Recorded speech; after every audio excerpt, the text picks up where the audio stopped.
Hi, this is Matt from That Time We Woke Up in a Podcast and Had to Explain Manga. Our heated adventures overanalyzing manga we find interesting, otherwise known as the Over Manga Cast. This week, we read The Summer Hikaru Died, chapters 1 through 14. Hey, gonna need another take on that one. What did I say wrong?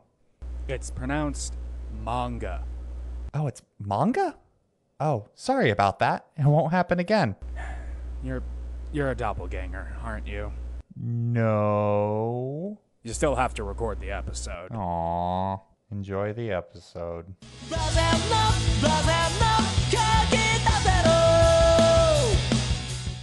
Hello everyone, and welcome back to the Over Manga Cast. My name is Sam, and as always, here at the top of the show, we talk about our familiarity with the franchise that we read this week. This is a total unknown to me. I've never heard of it before, and this is a fresh read. How about you, Matt?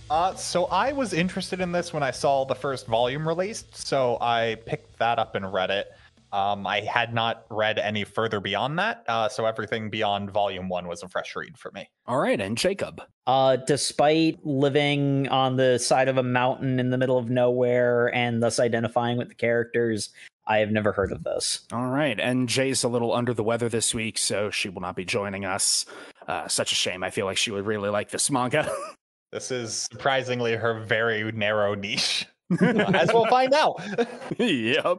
As we open up our adventure with two young men, high school kids, going to get some ice cream on a blisteringly hot summer day. You can tell it's summer because the light is bright. The cicadas are... I love this manga for how it does, like... The SFX are great. The sound effects are constantly crowding every outdoor scene, and you'd think, oh, that might be kind of annoying. No, they are like melded into the scenery, because if you've ever been like in a really rural area, the sounds of bugs and frogs just overpowering just standard scenery. Yeah, it vibes. There is no silence. There is simply the sound of the woods. The onomatopoeia fades into visual noise, much like how the chittering cicadas and croaking frogs fades into audio noise. And that is but one aspect of this shockingly immersive manga. Like, horror and suspense is a very immersive genre overall, and it's a great way to start off October. But this manga really grabs your attention off the bat, because we have our two heroes here, or our two prospective characters, Yoshiki and Hikaru, enjoying their pitiful haul of ice cream from the corner shop. And Yoshiki, they're just chatting, having a grand old time, doing their usual banter back and forth. And Yoshiki asks, "Hey, about that time you vanished for a week on the mountain." At which point I'm like, hey, excuse me. This kid vanished for a week on a mountainside in the middle of rural nowhere. That happens occasionally. Happens occasionally. And Hikaru is just like, oh, yep, don't remember any of it. Pretty weird, isn't it? Yeah, it is pretty weird, especially how different you are from him. I thought my imitation was perfect. As his face starts melting into tentacles. It's such a good thing, because it's the exact same panel, like the full page art of Hikaru kind of just giving a very realistic, like, what do you mean? Like a very surprised by your friend going you're not the same person. Flip the page to his face melting on one side to become kind of extra dimensional, pastiche of color and shapes that are beyond human understanding. I love the design of the body snatcher, or Lord Brain Snatcher, we learn he's called. But it's like octopus tentacles and the images of cells you get on petri dishes, and it's all kind of melted together. And surrealist art in a way. It's a different art style from sometimes some character, some horror character reactions will be in a semi-similar style, but it's always at least a slightly different style from everything else. It's more art piece than sequential art. And this horrific entity is reaching out towards Yoshiki, and I love my boy's expression because he has a look on his face like, I did not expect. Oh, I'm actually right. Shit. I neither expected this nor was I prepared for this. Yeah, this manga jumps straight into telling you what's going on, and I appreciate it. Mm-hmm. And as soon as it's like the monster is like, oh, you have revealed my deception, I will now bear my true horrific visage to you.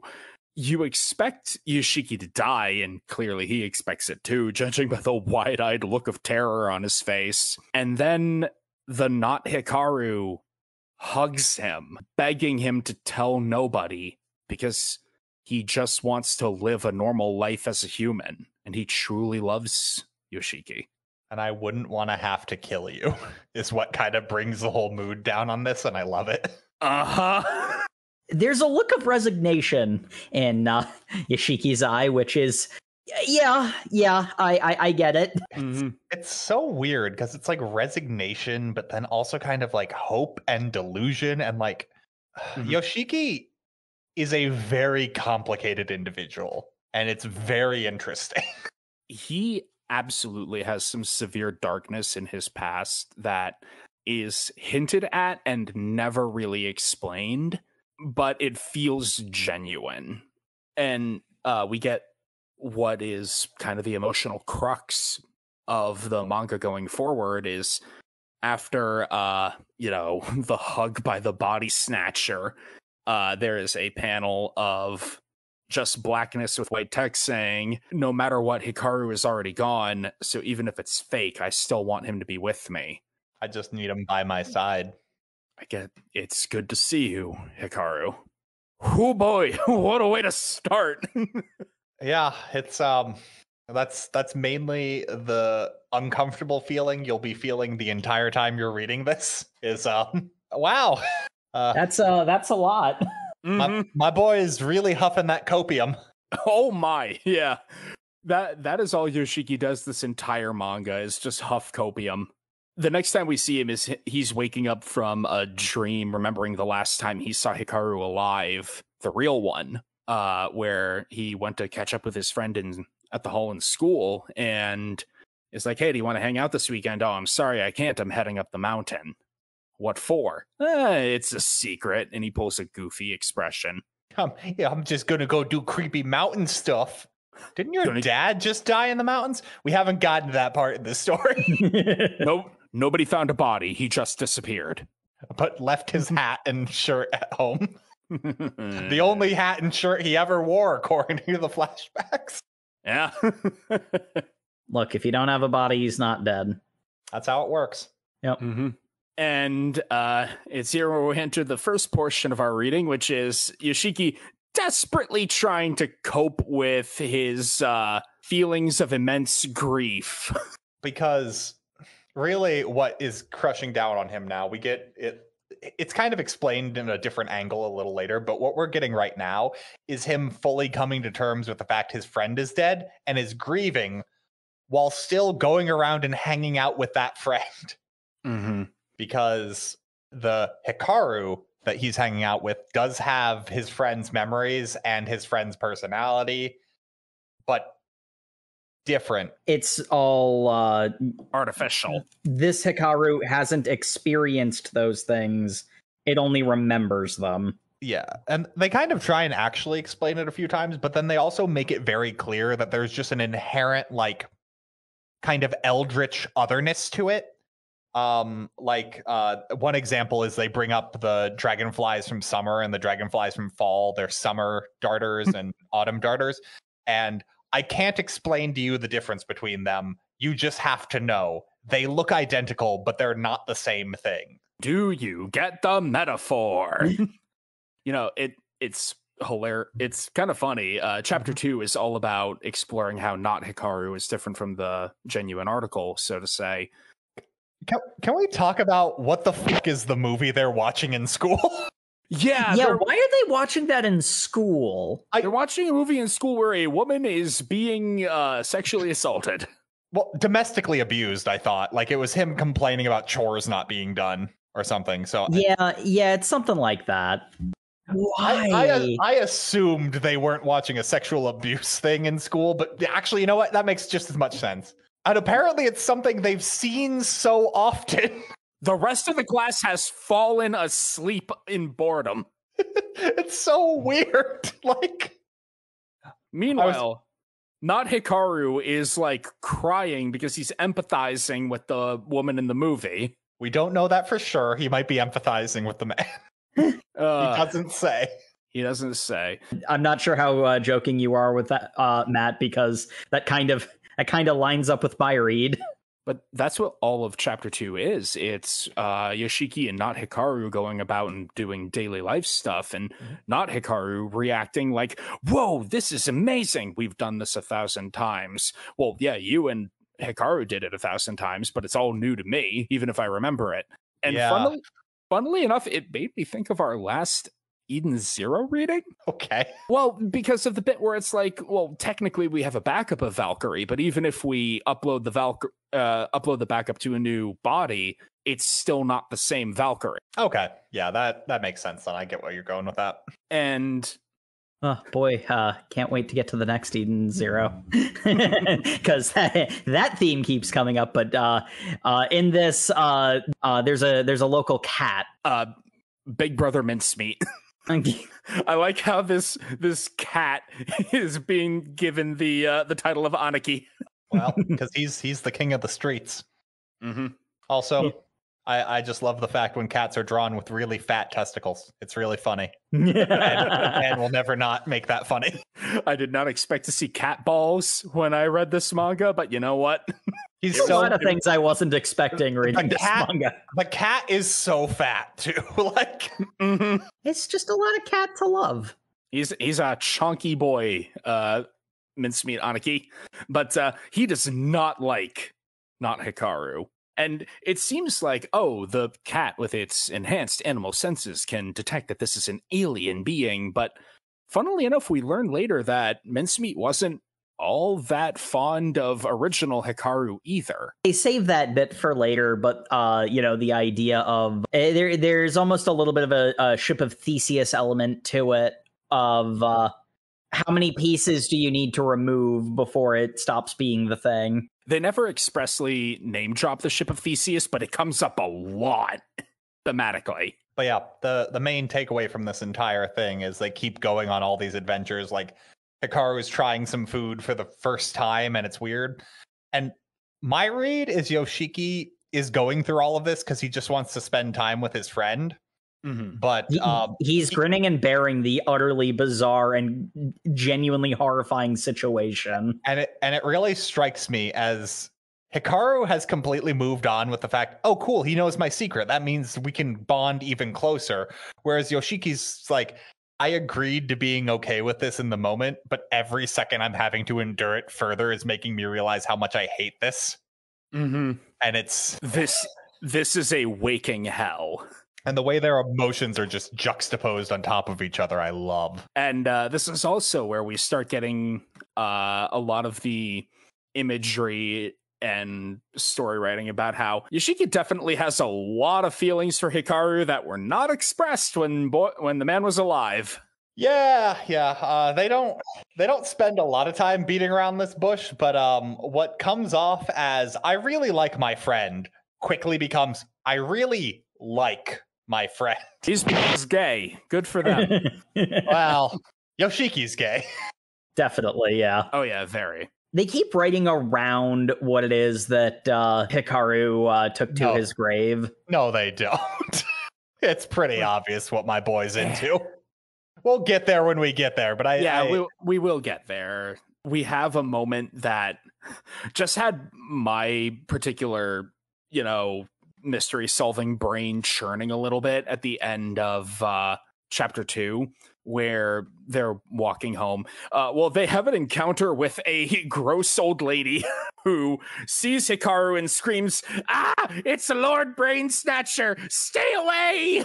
Which, all right, that feels a lot like the guy from The Thing who was yelling in, I think it was Finnish at the dog, where it's like, if you only understood the context, you would know the depths of horror you have sunk into.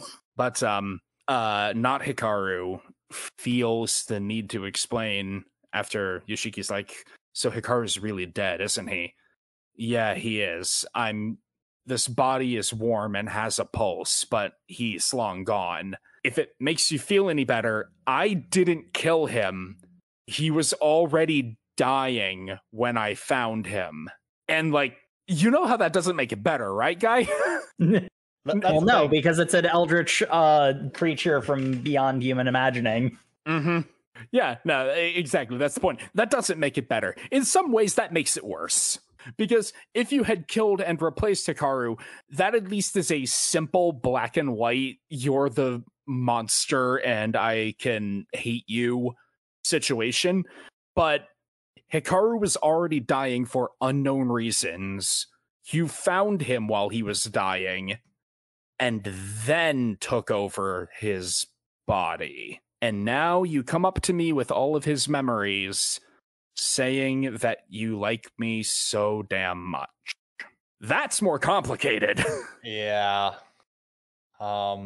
This isn't the scene where he does the thing that made me really grossed out, but like Hikaru with the quotation marks is very open with his emotions in a way that could definitely be interpreted as genuine, but also kind of weirdly, like the demons in what we read last time, has a lot of the same air of, I will say a thing and I want a positive reaction from it. Oh, good. What I said was good. I said the correct thing. I said the correct, word.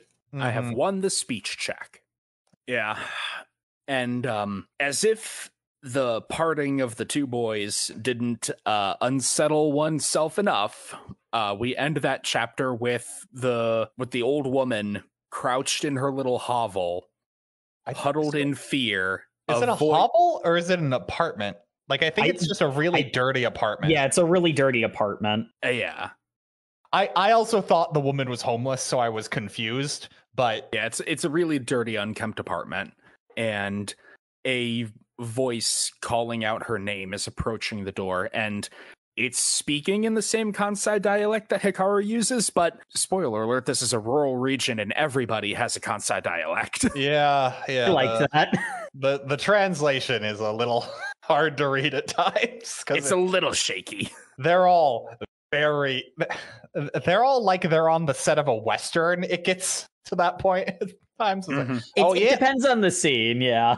What you yammering about over there, Maki? Oh, but I love the scene with the person saying, hey, I've got a delivery for you. I've got a delivery for you. It's late. Go away. No, it needs to be signed for right now. Are you there? Are you home? I know you're home. And then the voice is coming from like multiple places outside. I know you're home. I know. And it's just like, ooh, that is some top tier eldritch horror of like, this is what a delivery person does. I am a delivery person. I am a delivery person.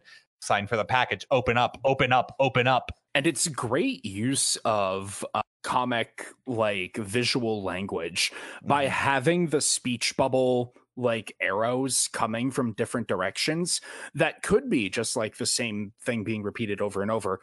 Or like Matt said, it's the same voice coming from multiple different places. And then it finally ends with the amazing line of just like, I'm already inside. And that speech bubble comes from behind her.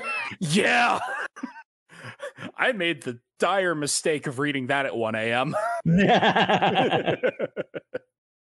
And I love how we don't find this out until, for some reason, the school teacher at the school the next day proceeds to go into graphic detail what happened when the police found this body. Yeah, the teacher's a real weirdo. But we find out what happened was this woman shoved her own hand down her throat and choked herself to death, which means natural causes. Something took over her hand and killed her. I was like, why the hell is the teacher saying this? And then I remember that the opening dialogue of chapter 1 is complaining about this teacher being a weirdo. Yeah. It's like, I guess it's consistent at least. Oh, I personally like the teacher trying to reassure the class that it's been ruled as natural causes because she choked on her own fist. What? And the entire reason for telling them was like, if you see some police cars, don't get alarmed. It was just someone who choked themselves to death by swallowing their fist. Meanwhile, Yoshiki's just like, wait, you can put your entire fist inside a body? wait. We're not there yet. We're a chapter away from that yet. But yeah, no, the teacher's super weird. And we get the friends because Yoshiki has multiple friends, which is amazing.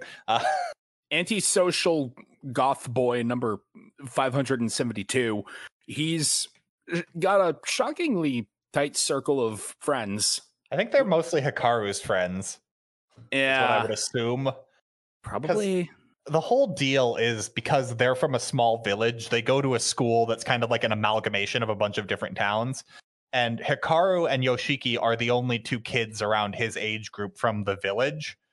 And they go to this school, and there's some other people whose names I totally remember. Short-haired kid is Maki, and that's all I remember. We then have Goth Girl and Genki Girl. I like Genki Girl. I like Genki Girl. I wish I remembered her name. Genki Girl is great because her speech bubbles have emoticons in them. Yeah. This manga has a very what's the phrase I'm looking for? Uchronia. A very Uchronia aesthetic where like it could theoretically take place at any like time of modern day Japan or even like 60s, 70s onwards. But then they also have smartphones and play Smash Brothers on the Switch. Hey, Sam, I want to make you feel old. Having smartphones and playing Smash Brothers doesn't actually tie this down to any time. But they use the Switch, Matt. No, they don't. They use a thing that could equally be a Wii U gamepad. You're looking at about 10 years, if not more. Oh my god! And wasn't Pikmin on the Wii U at one point? Yep. Yes, Pikmin 3 came out for the Wii U. Oh no! Because in one of the sketches, Hikaru is playing, or not Hikaru, Yoshiki is playing Pikmin on a handheld. And that could be a Wii U gamepad. No, it could happen whenever. It is a Uchronia. Oh. But that deluge or that distraction bought me enough time. Genki Girl is a Sako, and I love her. Yeah, Sako is great. Yuki is the other girl who definitely exists. But I looked this up because Maki, the guy with the buzz cut, is complaining about how he's so scared. Mm-hmm.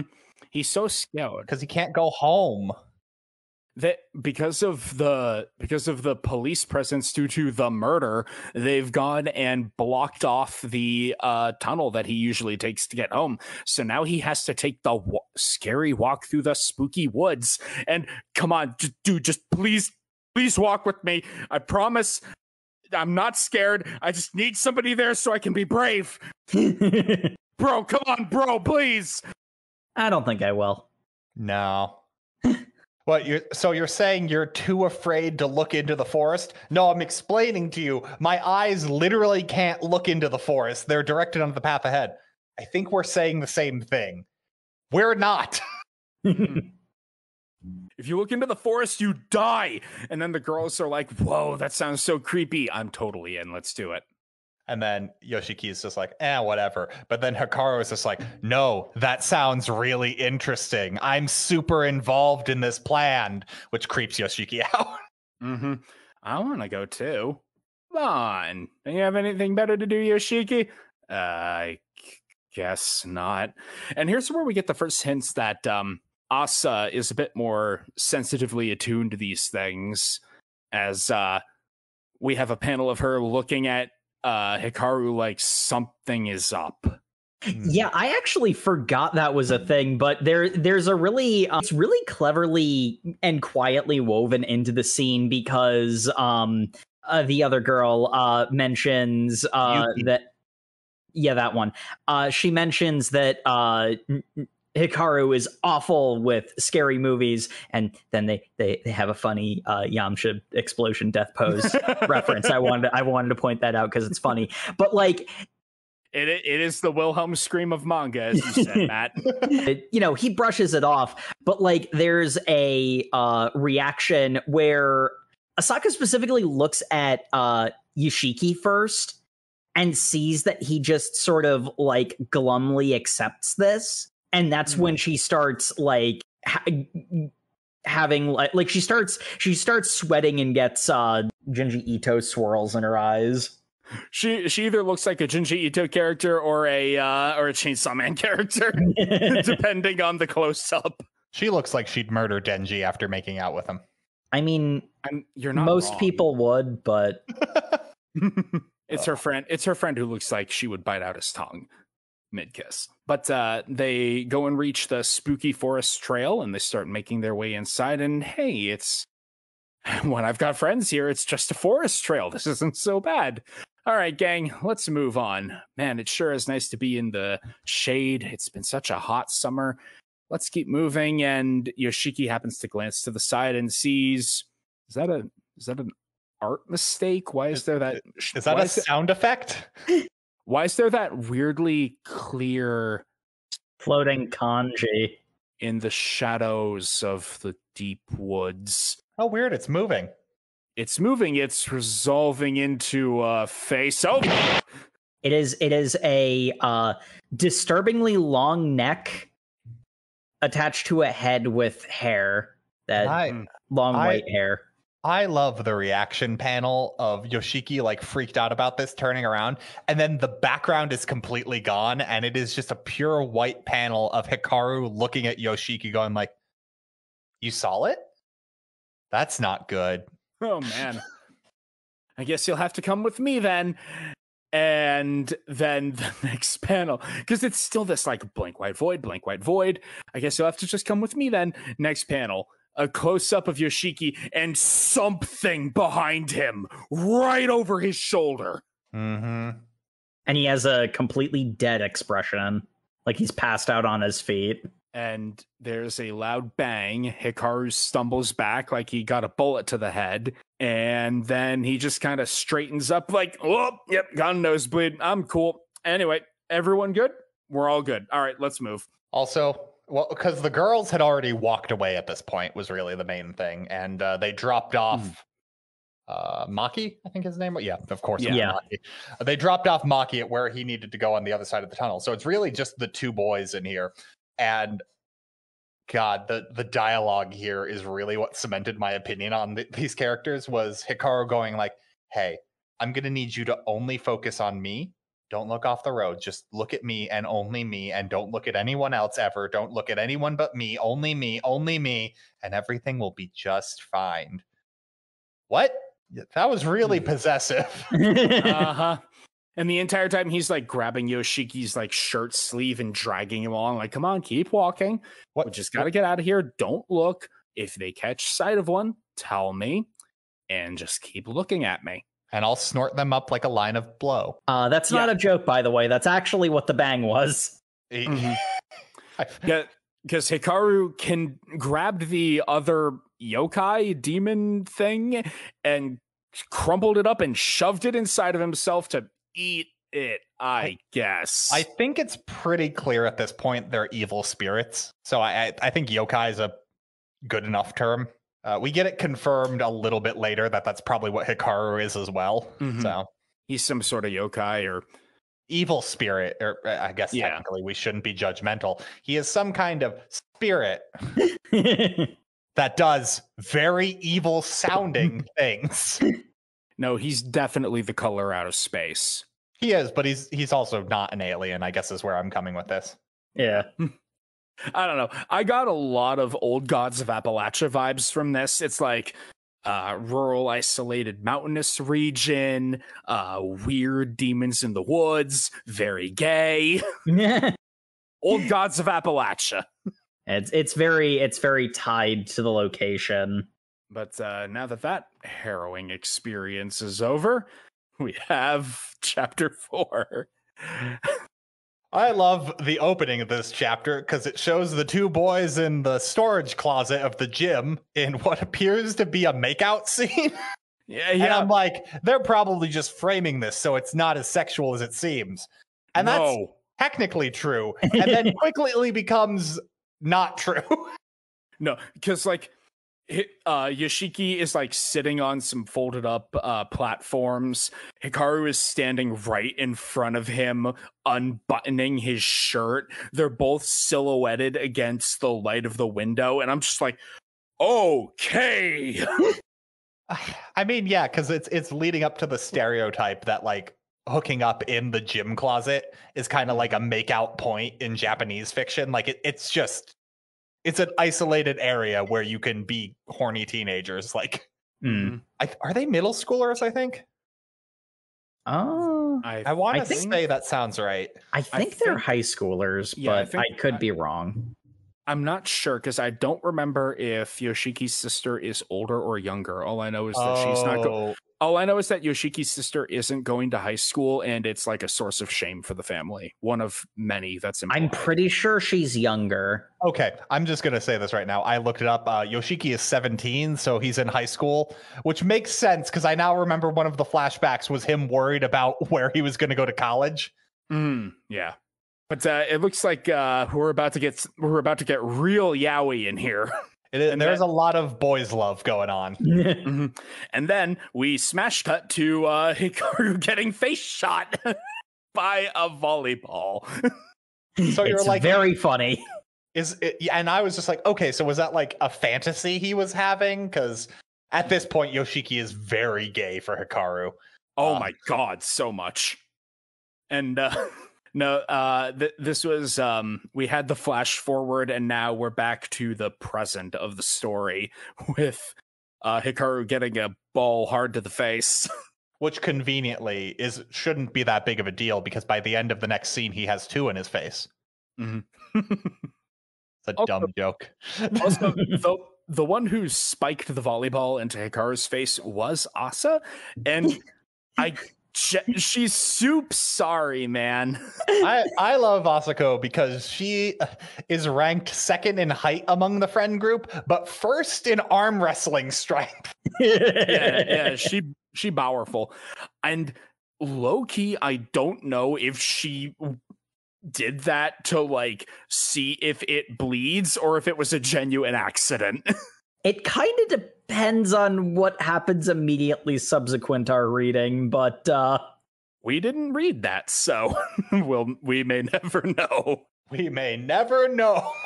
Yoshiki takes not Hikaru to the infirmary where he got kind of hecked up by that blast to the face. He's got a bloody nose. He fell so hard he skinned his arm, and it's like, doesn't that hurt?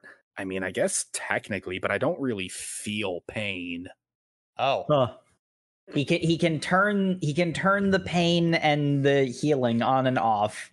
He can also turn his heartbeat on and off. We learned from one of the end of Volume 4 comas later.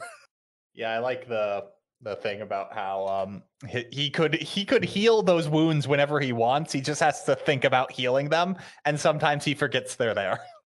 Since it doesn't hurt and they're not life-threatening, he doesn't pay attention to them. And it's like, yeah, I mean, this is a bloody nose, but it's like from actual damage to the body. It's sort of like what happened on the forest path the other day. Yeah, when you went and absorbed that thing. I still don't understand what you did there. Well, I mean, hey, I put it inside of me. I know. After school, I'll show you my insides, and then you'll understand. And I'm like, okay, buddy. Do you wanna see what it's like inside of me? Do you want to feel what it's like inside of me? Do you want to put your hand inside? I'll show you mine if you show me yours. And that's when it cuts back to the opening page with them in the storage room. And Hikaru is unbuttoning his shirt, and he is ooh shirtless man. And then he has a vagina on his chest. He's got a hole like right at his sternum. Just a black vertical void right there. And if you're like me, dear reader, you're like, okay, this was the lead up with the pervy nonsense, and now it's just going to be straight horror. Nope. Nope. Because Yoshiki is like, what the hell is that? Do you want to try putting your hand in it? I don't. What do you mean? Grabs Yoshiki's hand, shoves his hand or his wrist and shoves his hand inside. Here you go. And I'm just going to tell you, dear reader, if you were wondering, hey, why was this episode marked explicit? Well, as we're going to describe this scene, so I'm just feeling the need. If you're listening to this car and you don't want people to go, man, why are they describing why the insides of this boy, he's 17, why the insides of this boy feel like cold chicken cutlets or warm chicken cutlets? That's the thing. Mm-hmm. I'm no expert, but I'm pretty sure you're not supposed to just grab the wrist and shove inside for fisting. Well, if you're bold. As always, we don't kink shame on the Overmanga cast. But maybe we should. We kink ask why. Man, why was Jay not here? I know, right? Someone needs to show her just this chapter after we're done. Because, man, this is Hikaru holding Yoshiki's hand and like pushing him further in, going like, oh yeah, it feels good in me, doesn't it? Ooh yeah, feel around in there. Isn't it gross and warm? and we have an entire page of just that weird sort of Rorschach eyes and tentacles and cell like blob art style. And it's really cool and impactful. But then it will just cut to the scene of a guy like elbow deep inside his friend going like, yeah, it's been a while since I've had something alive inside me. It feels so weird when you move around. You're warm. I haven't felt something alive in there in a long time. I'll keep going. It splits all the way up my neck. Why don't you try raising your hand? That felt good. And he's like leaning over, like his legs have gone weak. Like this isn't for the joke implied sex dialogue. They're just having sex. If it was not for the eldritch hand shoved inside void, it would have just been a blowjob. No, Sam, they're just having sex. It's just the orifice they're using does not exist on human anatomy. This feels good. It's like you're petting my head, but I've never been touched there before. What a weird sentence. Okay, I'm going to shove the rest of you inside. What? No, I'm not cool with that. Yeah, boundaries. You started sucking me in. Surprised? I'm not that dirty. I'm withdrawing consent. And it's Yoshiki on the folded up equipment and shirtless Hikaru standing there over him. Just like, oh my god. Yeah, this was Oh hey, you're staring at my open shirt? I mean, I'll give you nosebleed worthy service. And he flares his shirt out more. Like, what are you, some kind of dumb barbarian? Let's just leave. It's yeah. It's do you get the metaphor? The subtext just becomes text because I guess I don't understand these feelings I'm having. I am exploring them, and I am not comfortable with the rate at which it's happening. I love how dumb this makes Yoshiki. Because, we get more explanation later for this, but I'll just go ahead and shove this here because it feels appropriate.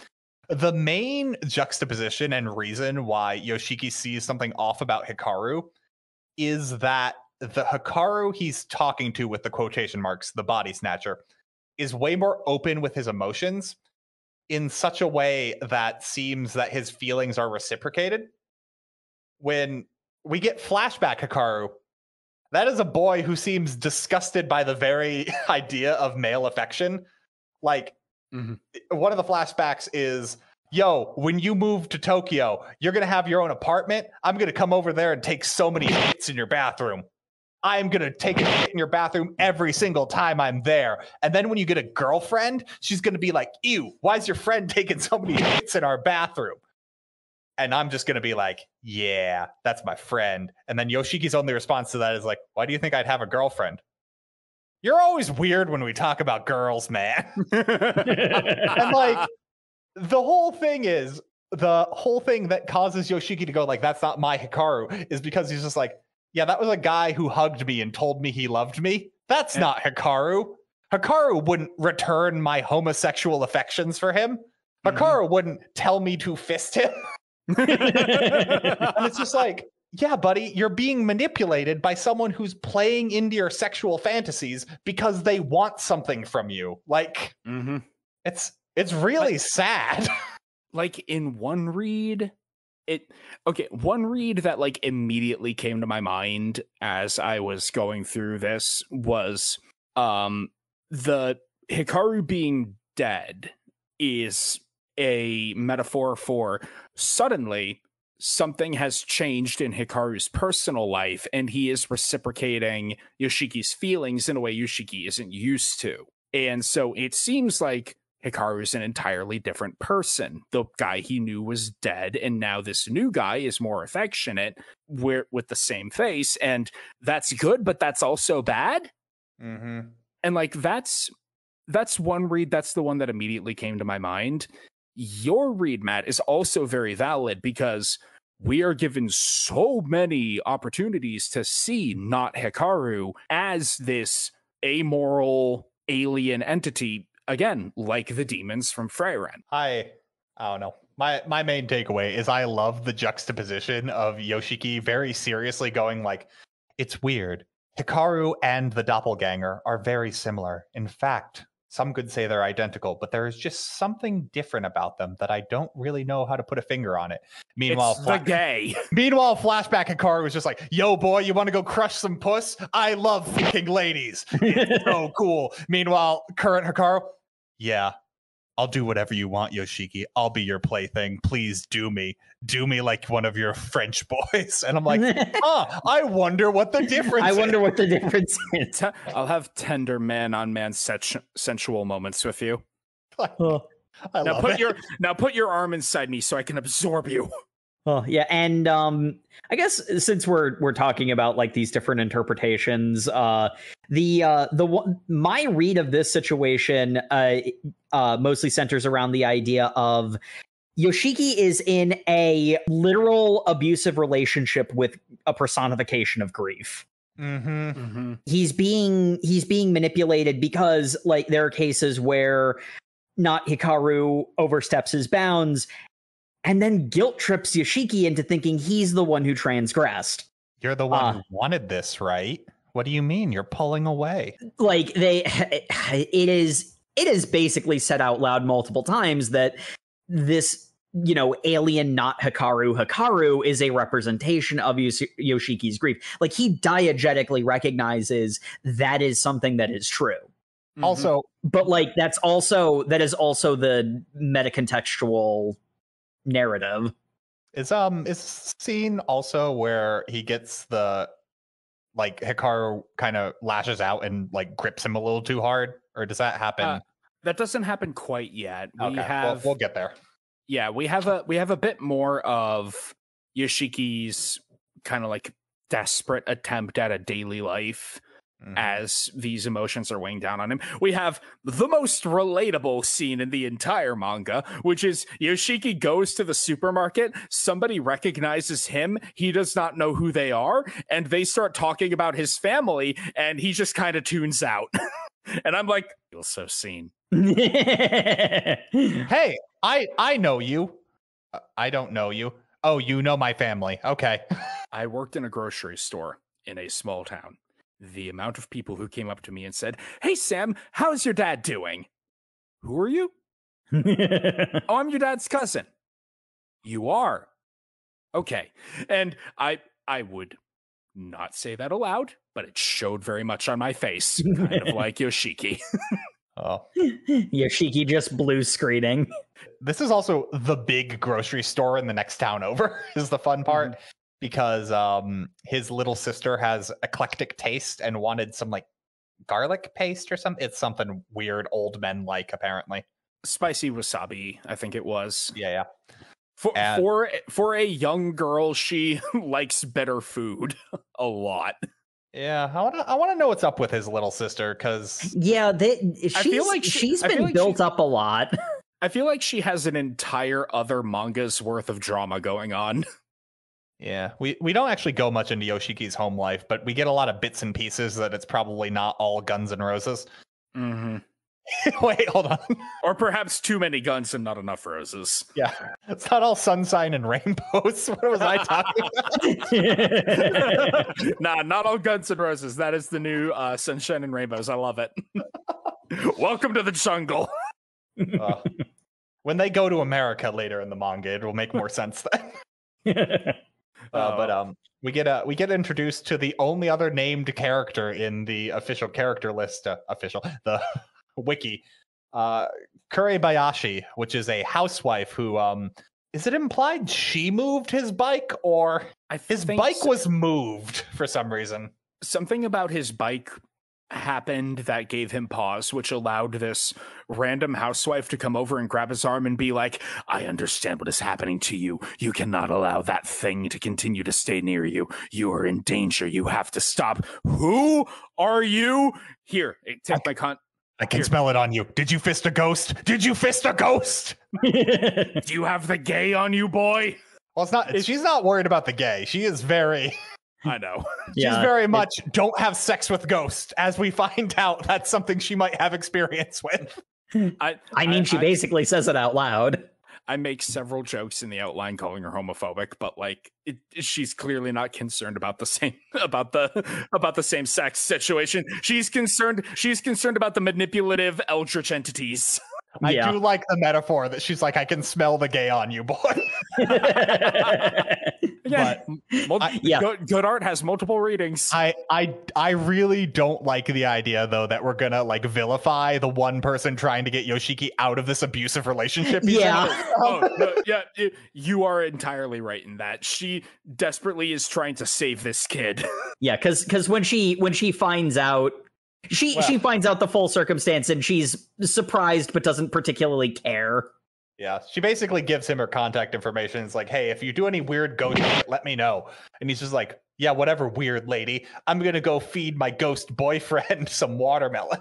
When Hikaru heard that Yoshiki wanted to come and like mow down some seed and then smash, really not what he thought was going to happen, but he's on board for it as well. It's another sort of domestic moment with not Hikaru and Yoshiki, and the stuff that we've mentioned multiple times.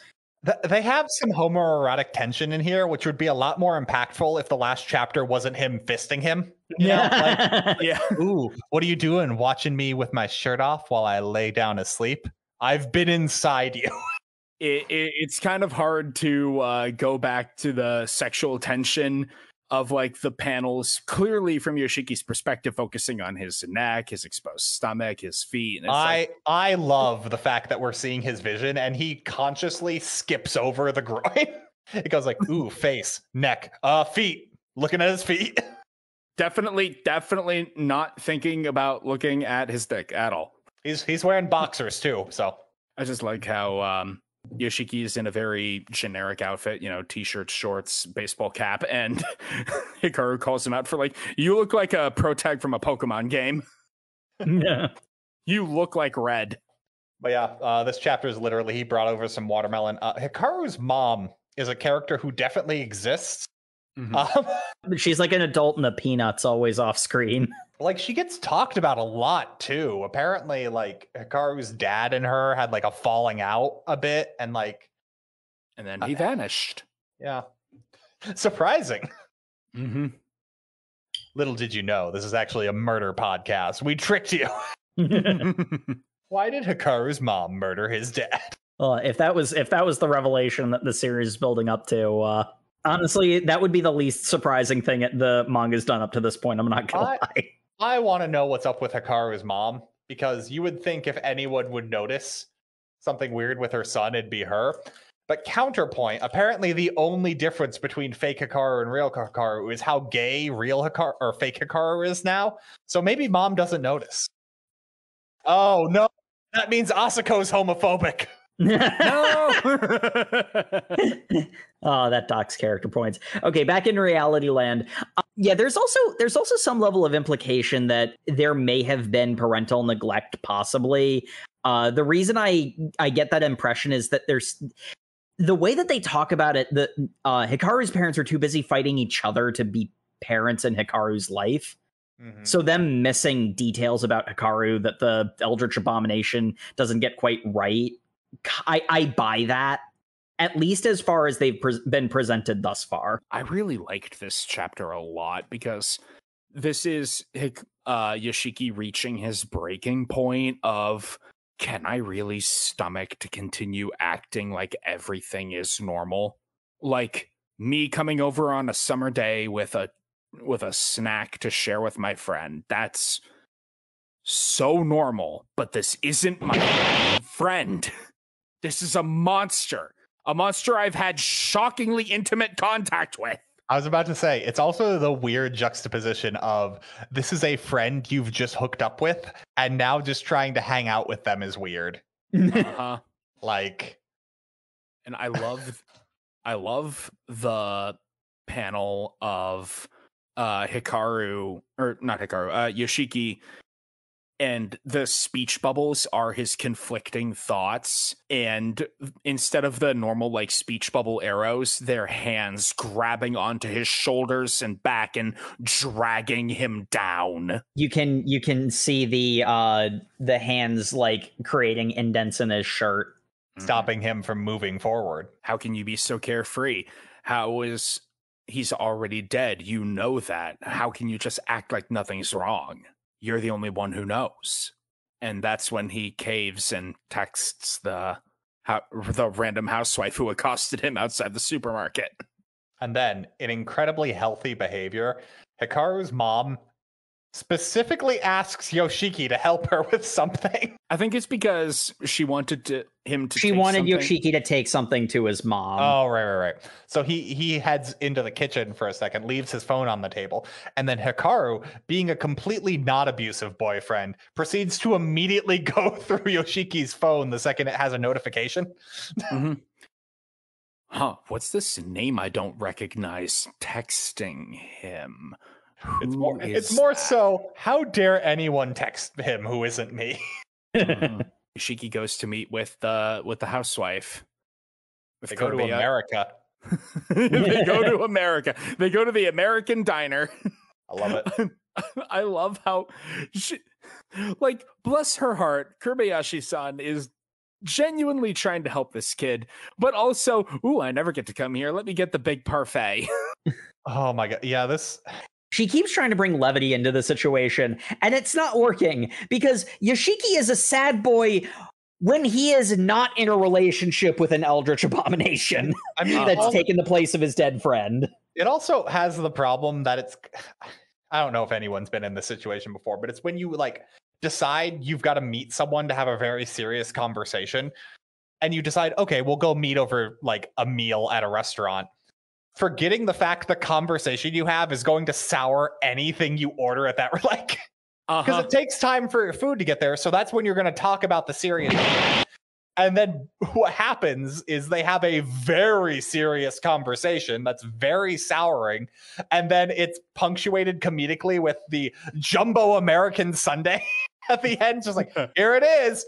Oh, I've not been in that situation specifically, but I've been in something adjacent enough to know. But yeah, they have a conversation where she kind of reveals her situation is her husband died, or supposedly died, because the person who came back was not her husband, but was, close enough.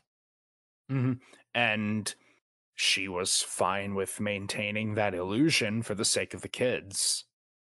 And sake of herself, yeah. Mm-hmm. And herself. There's a big element of, because specifically what she's warning is you are not accepting the grief of losing your friend. You're using this replacement thing as a crutch. Mm-hmm. I've been there, and it will only cause scars, and it will only cause metaphorical scars in a outside of the universe. This is what the metaphor is, context. But we've got actual Eldritch Abominations. It will cause literal scars. My son has those. I love when she goes, whatever that thing is, it's not a replacement for the thing you loved. Also, weird that it's your friend. I could have sworn it was a girlfriend. Yeah, she makes that. People are gay, Karen. Well, no, the thing is, she makes that comment and then she just kind of moves on. Like, I kind of expected it would be a girlfriend, but okay. She was just like, that was weird. I'm still 100% helping with this. Just I know. I feel bad for making all these homophobic they're easy jokes about her. They're easy jokes. It's not accurate. But yeah, essentially what happened was her ghost husband was close enough to last about 3 years, but what was wrong with him was he was not actually the person she loved, and also would get into these violent tempers when things didn't go his way. And one of those, he lashed out at their son and left a scar on their son that will never heal. And she says that like it's metaphorical, except we get some characters later on that mean, no, that could literally be a scar that does not heal. Yeah, that can be anything from like an emotional wound to an actual like cursed bleeding wound. Yeah. But at that point, she kicked out her husband and then has been living without him ever since. And the longer you stay around that thing, the more it seeps into you, takes you over. Also, you haven't noticed anything weird happening in your town, like unexplained murders or ghosts appearing, because the more you deal with ghosts, the creepier things get around them. No, definitely not. Except there was a really weird murder. No, that's exactly what I was talking about. Like she basically explicitly says, look, I know the mountain where that thing came from always felt super weird, and then it didn't anymore, and now this thing is happening with you. Look, I don't have any empirical evidence, but it's a pretty safe assumption. I'm pretty sure a super yokai is that had been keeping the monsters in the woods in check is now masquerading as your boyfriend? Close friend. Close friend is definitely what the read is. They've had sex, but that's just because they're friends with benefits. Oh my god, they were roommates. That was the plan, was they would be roommates, except he would just take shits in his... they'd be sharing a bathroom. Well, no, that's real Hikaru's plan, not fake Hikaru's. Yeah. Real Hikaru just wanted to be roommates. But yeah, so this life advice kind of sends Hikaru into a spiral. I'm blanking. Is this when we get the like, for some reason the class has a lesson on the swamp man, or no? That is later. Okay. This is where we get the most explicit case of this is an abusive relationship because oh my god, yeah, because he's just like, he's sitting in class. Hey, you know, it's a half day. We can leave early. Yeah, I'm just going through some stuff. Also, Hikaru's looking for you. I'm going through some stuff. Could you tell him to go home without me? Mm-hmm. I'm going to tell him you're here. Why would you do that? No, I love this. I love the panel of goth girl. I don't remember her name. Yuki. Yuki is talking with him. And it's like, why don't you just leave? We have a half day.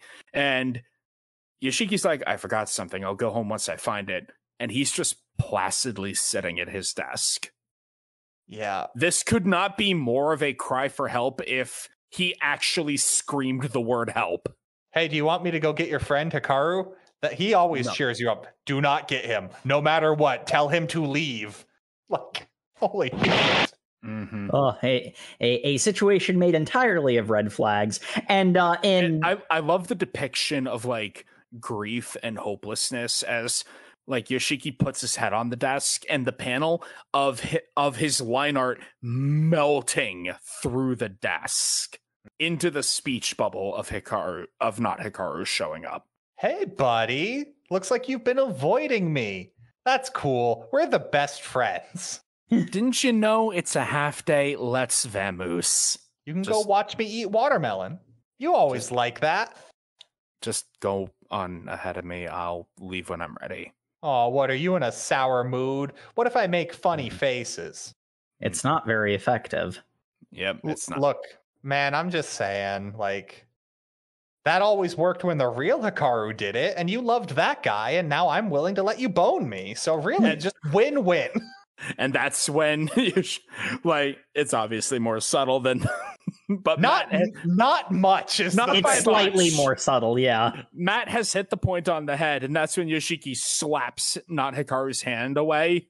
And it's like, hey, are you kidding? Is something wrong? Is it me? Is what you? I mean, you're treating me badly. Are you pissed at me? I'm not pissed. Yes, you are. And I feel attacked.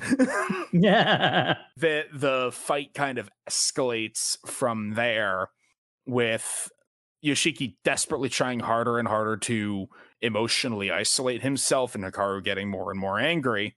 And the breaking point is when Hikaru says, we've been open about everything, even if I said something before. You say before like that counts you. You're not him. You're not the real Hikaru. You're not the one who did those things. You haven't done shit. You're not my friend. Mm-hmm. You are currently wearing his body like a flesh sock. Walking around, saying the things he'd say, doing the things he'd do, and all of it is more. And all of it is off. Can't you just accept me? As Hikaru is grasping Yoshiki's wrist. You expect me to? I love Hikaru being the victim in this. Like, everything is his fault, and he's still like, why are you acting like this? It's the classic abuse tactic. It's exceptionally well written because don't make me hurt you. It's exceptionally well written because it feels so effective, even from the outside perspective of, yeah, no, this is an abusive situation. This is a bad thing for Yoshiki. He has to leave. If you are immersed in the narrative, you're immersed in Yoshiki's confused perspective, and you kind of feel bad for Hikaru. There's a case where, like, you read it at the surface level and there's the kernel of sympathy, but then because you're reading the narrative, you aren't actually Yoshiki with all of this emotional baggage, so you have that sort of like top-down perspective of the situation, and you're like, but you're the one at fault, not Hikaru. You're the one who's doing the thing. You're not respecting Yoshiki's boundaries. If you actually cared about him as much as you said when he asked you to give him space, you'd have given him space. Actually, the thing that I didn't note in my reading, but now skimming back through it for the pod, not Hikaru says, there's so much, I can't tell how many of these feelings I have are mine. But wasn't chapter 2 all about how the memories weren't really his and didn't feel like his, and the experiential action of doing it himself was more important? Why would true Hikaru's memories impact you at all? Yeah, it's messed up. Yeah. And as soon as he's got the emotional hooks in, not Hikaru rips off his mask and activates demon form and starts trying to eat Yoshiki. And as horrific and painful as this is to read, damn, the art looks so cool. I love how the depiction of not Hikaru's eldritch form has evolved. Like, it's still got all of the like tentacles and cellular structure and whatnot in it, but it's also grown to have like piano keys or maybe like a subway car, and there's also like ribbons and roots and vines. And eyeballs everywhere, but not like distinct ones, like abstract eyeball shape. Just the suggestion of an eye. The idea that he's watching, and that is the riot of visual noise that is of just sensory noise that is dragging Yoshiki in, sublimating and overwhelming him. Yeah, and one thing that I think is kind of important is because they do a little bit of skipping around the like sequence of events, because they have a couple of the end of one chapter and the beginning of the next has some whammy panels, but there's also intercut with this a sequence from not Hikaru's perspective after the fact, and like there's like so many elements of like he has these looks of regret and stuff, and it plays to an important factor in a lot of abusive relationships where it gives the because this is a scene for the audience specifically.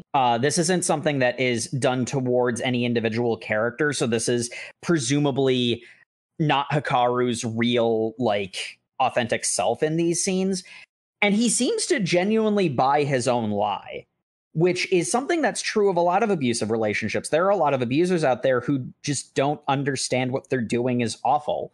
You know, you can confront them, you know, like directly with, you know, these are the things you're doing, but they don't see why it's a problem. And this sort of like plays into that idea of this eldritch thing is so beyond human understanding that it doesn't understand why absorbing someone when they're angry is maybe a reason to not be in that relationship anymore at all.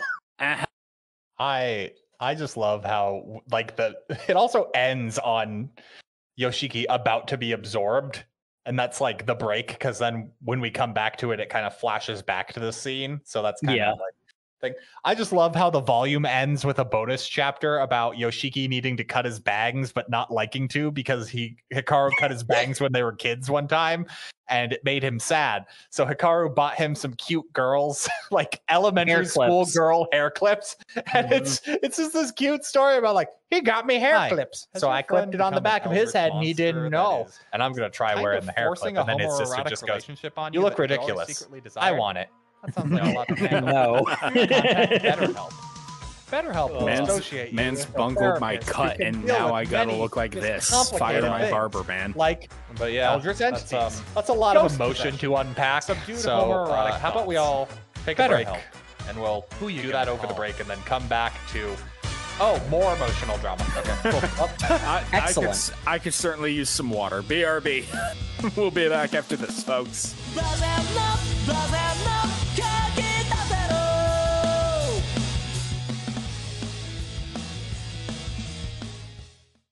Hi, has your friend become an eldritch monster that is kind of forcing a homoerotic relationship on you that you've always seeking a call?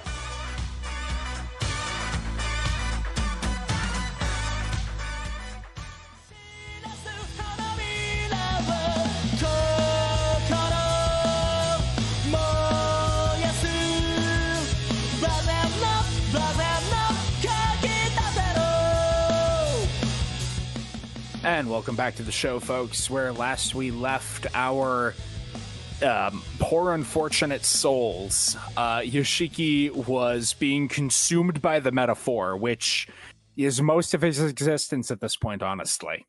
Which is weird, because we don't actually cut back to that. We cut back to someone vividly remembering that, and it turns out it's Hikaru laying in bed. This is the scene that I mentioned of, you know, like it feels like his honest experience of it, and it comes off as, I don't want to say it doesn't come off as malicious, because it does, but it comes off like he doesn't mean for it to be. There's an innocence there that the problem is that innocence, it does not absolve him of blame. Yeah, and again, he's just like, everything was going fine until I sexually assaulted my friend. I don't understand what went wrong.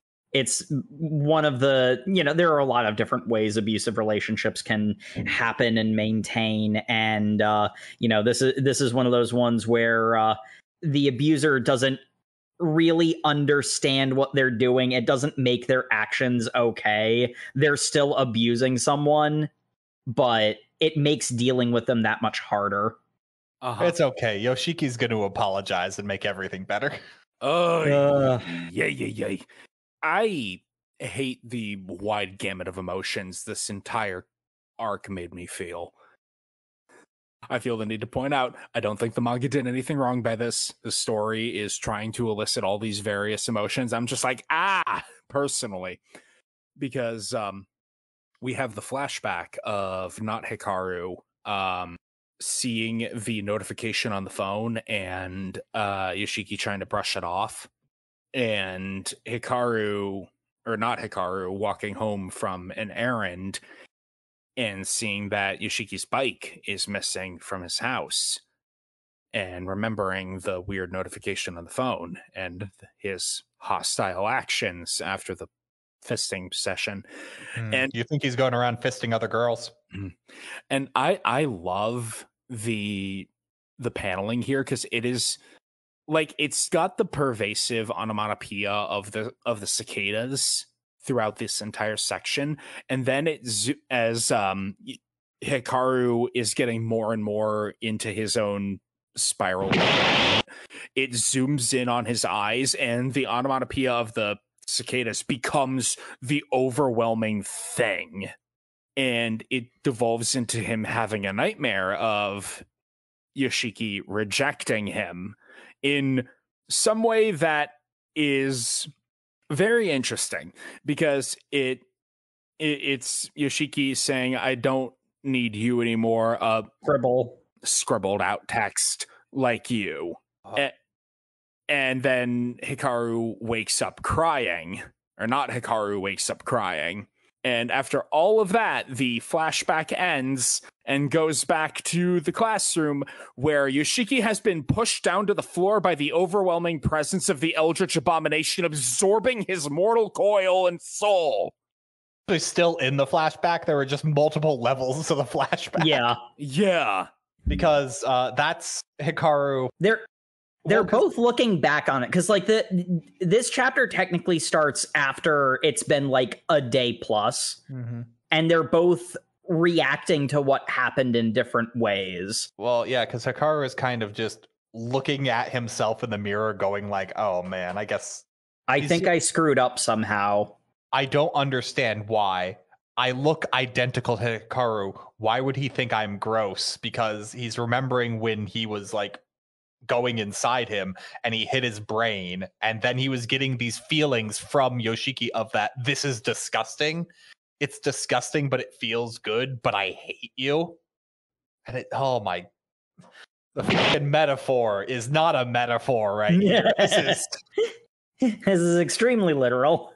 This is the only thing that makes it complicated, that could be any sort of obfuscation, is the very literal metaphor. The subtext that is now just text is like 5 different things.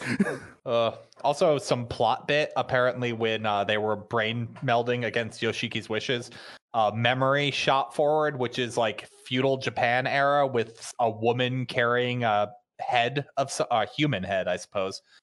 And that memory getting into Yoshiki kind of causes everything to break. And that's when Hikaru really starts crying. And that's when he kind of just like, okay, this got out of hand, and then just can't even look him in the eyes, just goes, "Don't hate me," and leaves. And I'm like, buddy, you can't fucking make this about you. Like, what the hell? Oh wait, is that severed head the hair spirit from later? It's just hair, so that'd be hard to. Yeah, I mean, it's the same kind of long black hair, but like that's a dime a dozen in a manga. Yeah, that's that's also very common in Japan in particular. The hair spirit, I think, is like a known yokai too. So it's like I don't. Yeah. You might be reading too much into it. Possibly, but maybe not. Who knows? But we have just the most emotionally painful moment of the reading, which, you know, not Hikaru backs off, and Yoshiki is, you know, gasping, crying, drooling, like nose running, like he is 7 kinds of mess right now, just getting off of the ground in obvious pain, physically and emotionally. And it's rape. Yeah. The metaphor is not a metaphor. Like, the metaphor is not a metaphor, and he's despite all of that, he feels guilty. He blames himself because he's the one who led Hikaru on. He's the one who said this he's amalgamation of a human being was good enough to be a replacement. I'm the one who was weak. I'm the one who allowed this to happen. I love, and like, dear readers, please read this manga, because It is excellent artistic work, not even just for the eldritch horror, but the expression work, the paneling. And my personal favorite panel is in chapter 7 after the attack. We have, the kids are all packing up at the end of the school day. Everyone's putting their stuff in their backpacks. And there is a whole panel from Yoshiki's perspective, looking down into his book bag. The zipper is wide open, and it's a gaping maw into a black void. And written in that, it looks like the mouth of a monster. He's a replacement for Hikaru. It is gorgeous panel work. It is emotionally rending, and it's fantastic craft. Yeah. And then we got our boy Yoshiki here, who's sitting at his desk looking at the deep indented bruises on his arm where Hikaru lashed out and gripped him super tightly. You can see the indents of his 4 fingers in the guy's wrist. It's a low-key miracle his arm didn't break. Yeah, and Hikaru didn't show up to school. The girls are trying to be helpful, but they end up saying all of the worst things. Hey, he was so happy. What's going on? You guys should just make up already. I almost said kiss and make up. I don't know if Asako's a homophobe, we established. No, but Yuki basically, they kind of just give them the advice that hey, your friends should just be friends. And then Yoshiki kind of goes on this mental gymnastics of oh, hold on. That ghost thing that's now inhabiting my friend's body that I've been having a sexual relationship with, it was just born yesterday. It's basically a child. It doesn't know what it's doing. Yoshiki, please stop. Yoshiki, please stop. That hurts so bad. Stop making excuses for your abuser. Stop making creepy excuses for your abuser. You have now framed it in such a way that you were the abuser. Which, hey, that's another abuse tactic, because not Hikaru immediately plays into it as hard as it can. Because his Hikaru is in his home, wrapped in a blanket in the corner. Why are you the one saying you're sorry? Yeah, why? You shouldn't be, but you are in a victim-blaming mindset on yourself at this point. That part was fine. Yoshiki's kind of in the wrong here with how he's reacting to it, but I don't know how to deal with that. Again, I'm not blaming Yoshiki for being intensely confused and obviously having much more deep-seated self-hatred than our reading got into. But my main thing is his reaction is flinching away when Hikaru kind of reaches out to touch his hand, because Yoshiki's having a trauma reaction to the injury he received, and we get Hikaru going, "See, you're scared of me." As he should be. Woe is me. And there's that "do you hate me now" that's oh, I'm so ashamed. I'd just be satisfied if it could just be the two of us and no one else, just the two of us, nobody else, no other people. But I mean, I won't say no if you meet with other people. I don't want you to hate me. I'll never do what I did again. I'm so sorry. Your wish is my command. I'm sorry I used your friend's body to sexually assault you. Basically almost a line, which is... Well, but see, that's the thing, and not just because of technically, in the barest bones sense, still a metaphor, because it's Eldritch Abomination absorbing and not actual sex, but he doesn't phrase it that, he makes a point of not phrasing it that way because the abuser can't admit that he's the one at fault, because if he does, then the victim might actually do something about it. The problem is he is admitting he's at fault, but in a soppy woe is me thing. It's emotionally manipulative.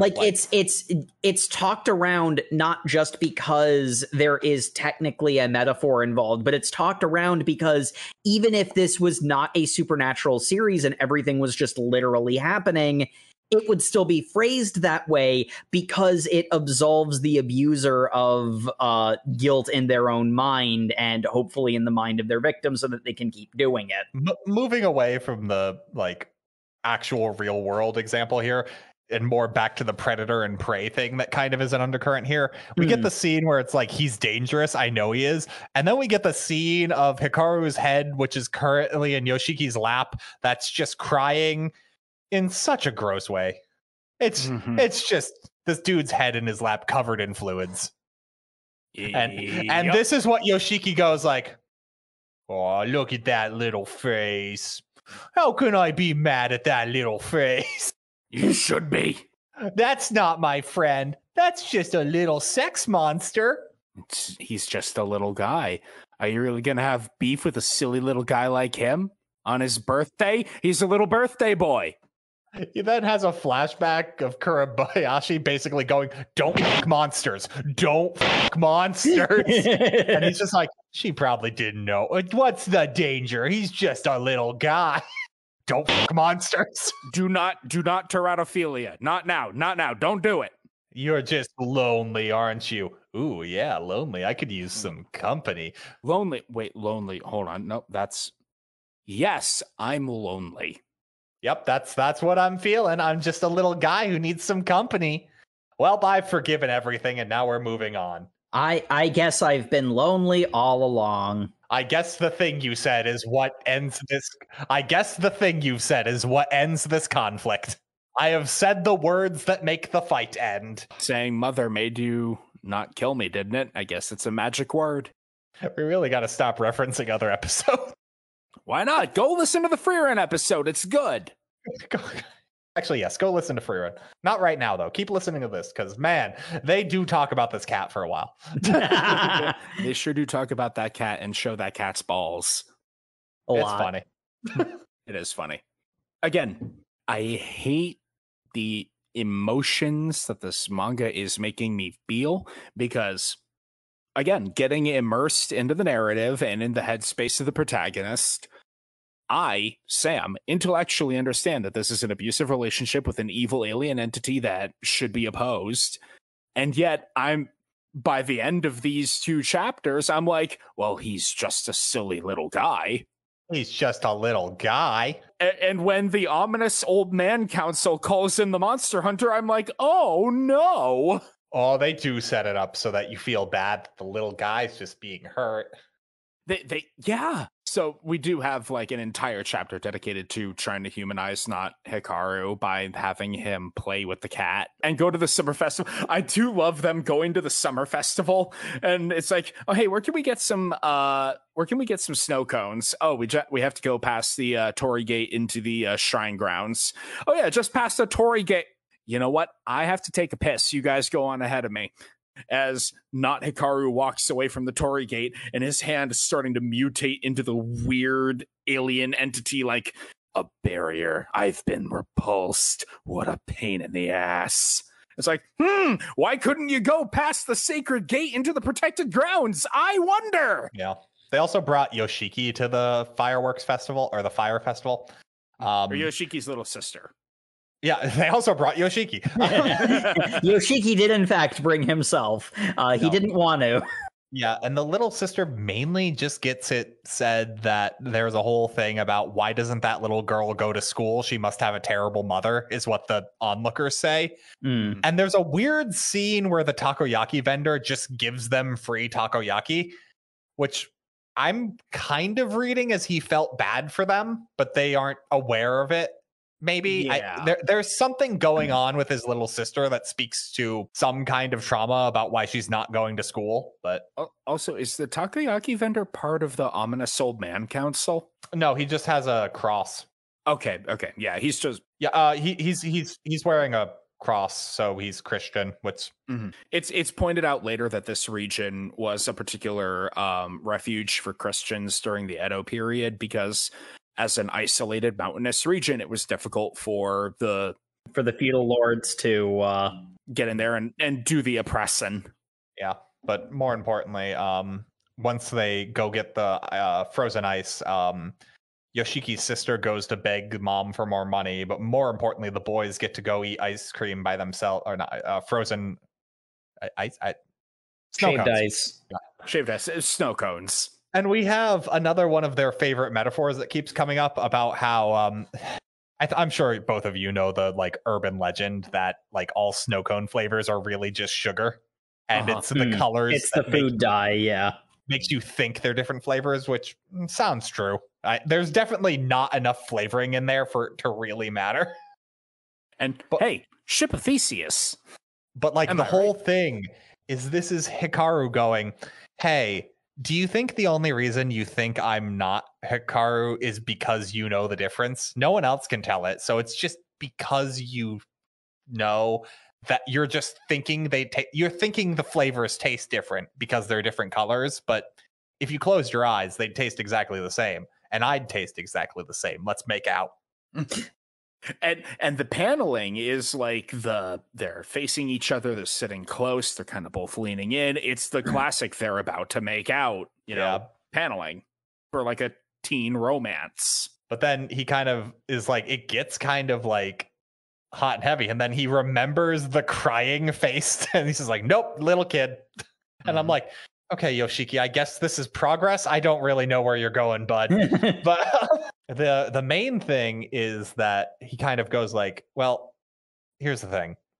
The reason I know you're not Hikaru is because I've seen Hikaru's dead body, and you're currently wearing that like a flesh sock, and nothing you say is ever going to fix the fact I vividly remembering seeing my dead friend's body. Here's where we start getting some flashbacks that add some very much needed context to the ongoing horror story, as the next chapter opens up on a flashback sequence of, you know, the night Hikaru went missing. It's pouring rain because it's the typhoon season. A search party is going out. Yoshiki's mom is yelling at him to not go out with them. The adults will handle this. He immediately puts on a rain slicker and some boots and goes out himself. And can I just give props to Yoshiki? Despite the fact these adults have been looking for like presumably a long time, Yoshiki finds him immediately. There may be some level of there's a lot of apparently founded superstitions in the town. They might not have been looking in the right area because of that. Whereas the younger Yoshiki doesn't have as much reverence for the stories, and thus went into the location that was where Hikaru actually did indeed die. Can we also bring up just one thing that completely ruins this manga for me? This manga, the Summer Hikaru Died. We find out in this fucking flashback, this bitch died in winter.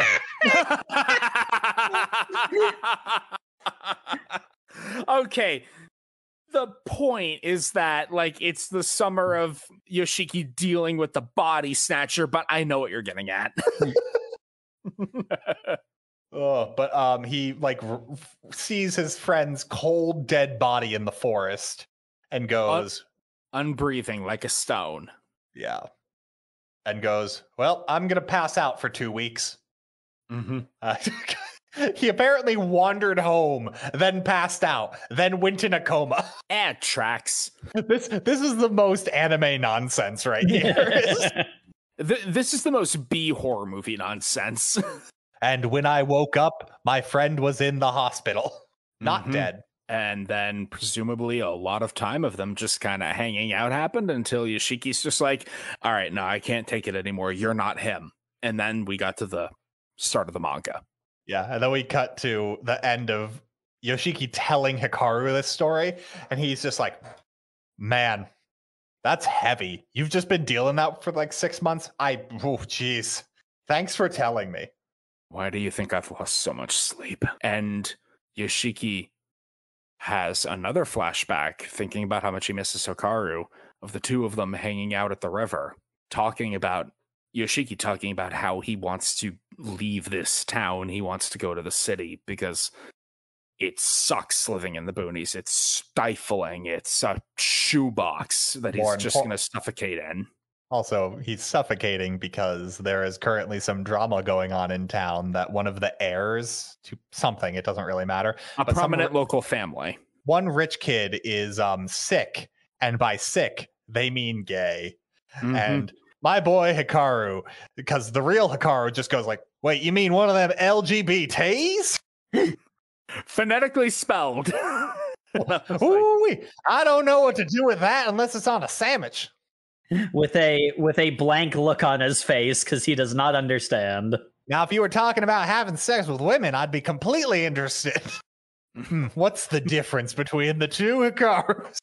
I wonder what it could be. And as if that didn't hammer it home enough, while Yoshiki's having a good hard cry at the loss of his friend, which tragically brings him emotionally closer to not Hikaru. Skipping a little bit, we'll talk about the ominous old man council in a moment, but the next chapter opens with a flashback from Hikaru's perspective, true Hikaru. And the reason he died is he went out. I love the reason he died, because this is the real Hikaru. He went out on the mountain to do a thing, presumably the ritual the ominous old man council talks about. And he got distracted by a tree that looked like a curvaceous naked woman. Is that a naked lady? And then he fell off a cliff and died. He saw a tree that looked like it had rockin' tits and wide hips, and he slipped, fell, and fucking died. I wonder what the difference between fake and real Hikaru is. Like, I just love how this gets more and more ridiculous. Like, my boy died because he wanted to make a tree that looked like a lady. He is every stereotype of the 17-year-old boy. I can't put a finger on what's different. Man, it's the girls at school are just like, Hikaru's so different. He came back. He's happier now, and he's got such good fashion tips. He seems so much happier, and he's so attached to you, Yoshiki. He's so emotionally happy with our. He's really ready to talk through problems with us. He helped me interior decorate. Like, it's so weird.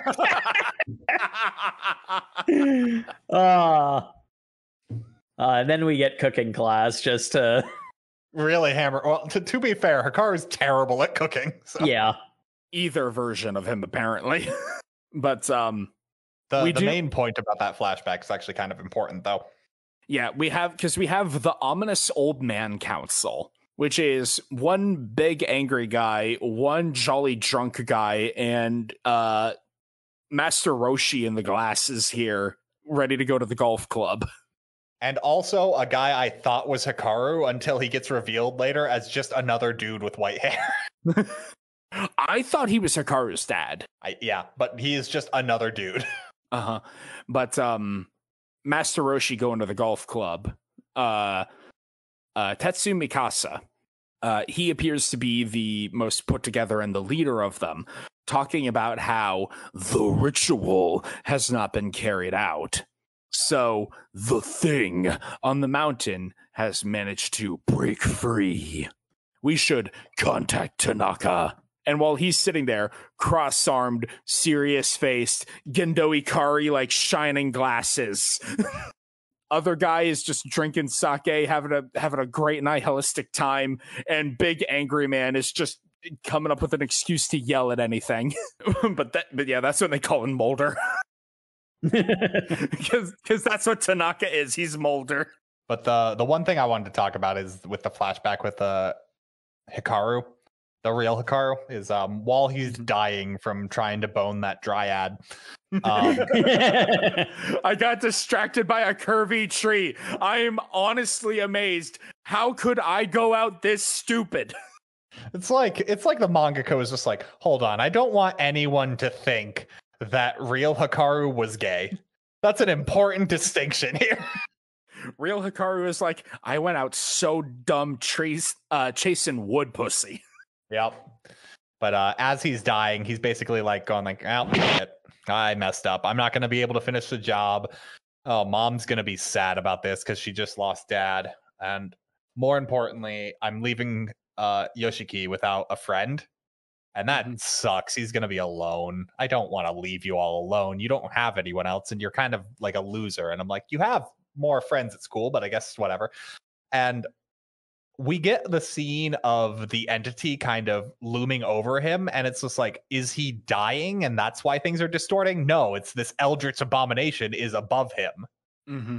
And I love the artwork here because it's Hikaru looking up into the trees, or into the canopy, and like the break in the canopy kind of looks like a humanoid shape in like a weird sort of stylized star, but then it's like the shadows off to the side start to twist and it starts to warp into that weird eldritch shape that we've gotten used to associating with not Hikaru. And he's reaching up his hand and it's like, Lord Brain Snatcher, I guess that's you. Look, if I'm going to die, just make sure that my friend is kept company, please. And like his finger is visually disintegrating into the swirl as he's reaching up his arm. Hi. Yeah, you can just start to see the melding. And like specifically not Hikaru's, tentacle monster form. Which I'm just gonna point out is different than the story fake Hikaru told Yoshiki. Yes. Yes, I just found him like this. But the mood whiplash in this chapter is amazing because we get dude died trying to have sex with a tree. Funny. I want my friend to be happy. Very serious. Cut to Yoshiki looking at a bunch of marinated chicken things, thinking about how good it felt to be inside of Hikaru. Yeah. I can't focus in home ec because I've got a boner. Juxtaposition of like real Hikaru's dying vision fading into black, fading into chicken cutlets, and then Yoshiki's sweating. Don't have sex with a chicken. Don't have sex with a chicken. So they're making fried chicken in home ec. He's wearing a bandana, and Hikaru teases him for how gay it looks. That looks like the kind of stuff ghosts wear. Also, hold up. You are a ghost. I'm just looking at this. Hikaru's apron is Shenron? It is Shenron. Huh. That's cool. Your wish has been granted. Your best friend has come back and is gay.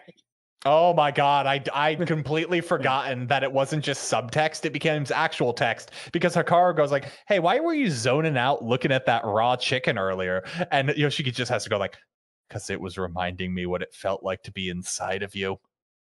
Whoa. Do you want to do it again? Yeah. Want to give it another go? Hey, you doing anything after this? We can bone. I'm always down to pound. He dead ass in the middle of home ec says, "We'll bang, okay?" They're literally just in the middle of home ec going like, so we're banging after class, right? Want to give that another go? Oh yeah, we're gonna. I'm just gonna keep saying because I know editing Sam has to blank it out, and there's gonna be a lot in this episode. You're giving me so much work, Matt. It's marked explicit for a reason. I like how we mark episodes explicit and then still censor swears. Because swearing's bad. Swears are bad, okay? They don't actually say they're doing this after school, so I assume they're just going to an empty classroom. Oh no, based on what Not Hikaru says, it's during club period. Ah, okay, so it is immediately after class. Yeah. And this is... I love this paneling, because it's Not Hikaru standing there, shirt unbuttoned, eldritch bussy out, and he's like... Come on, man. Just put your arm inside my void hole. What are you waiting for? It's not like it's your first time. I'm like... And Hikaru's like, just give me a second. I am getting my nerves together. And look, the only way... This would have been censored if it was obviously between a woman's legs. This next panel. Because I've also seen teeth. He is fingering that man. Little does he know, penetration goes both ways.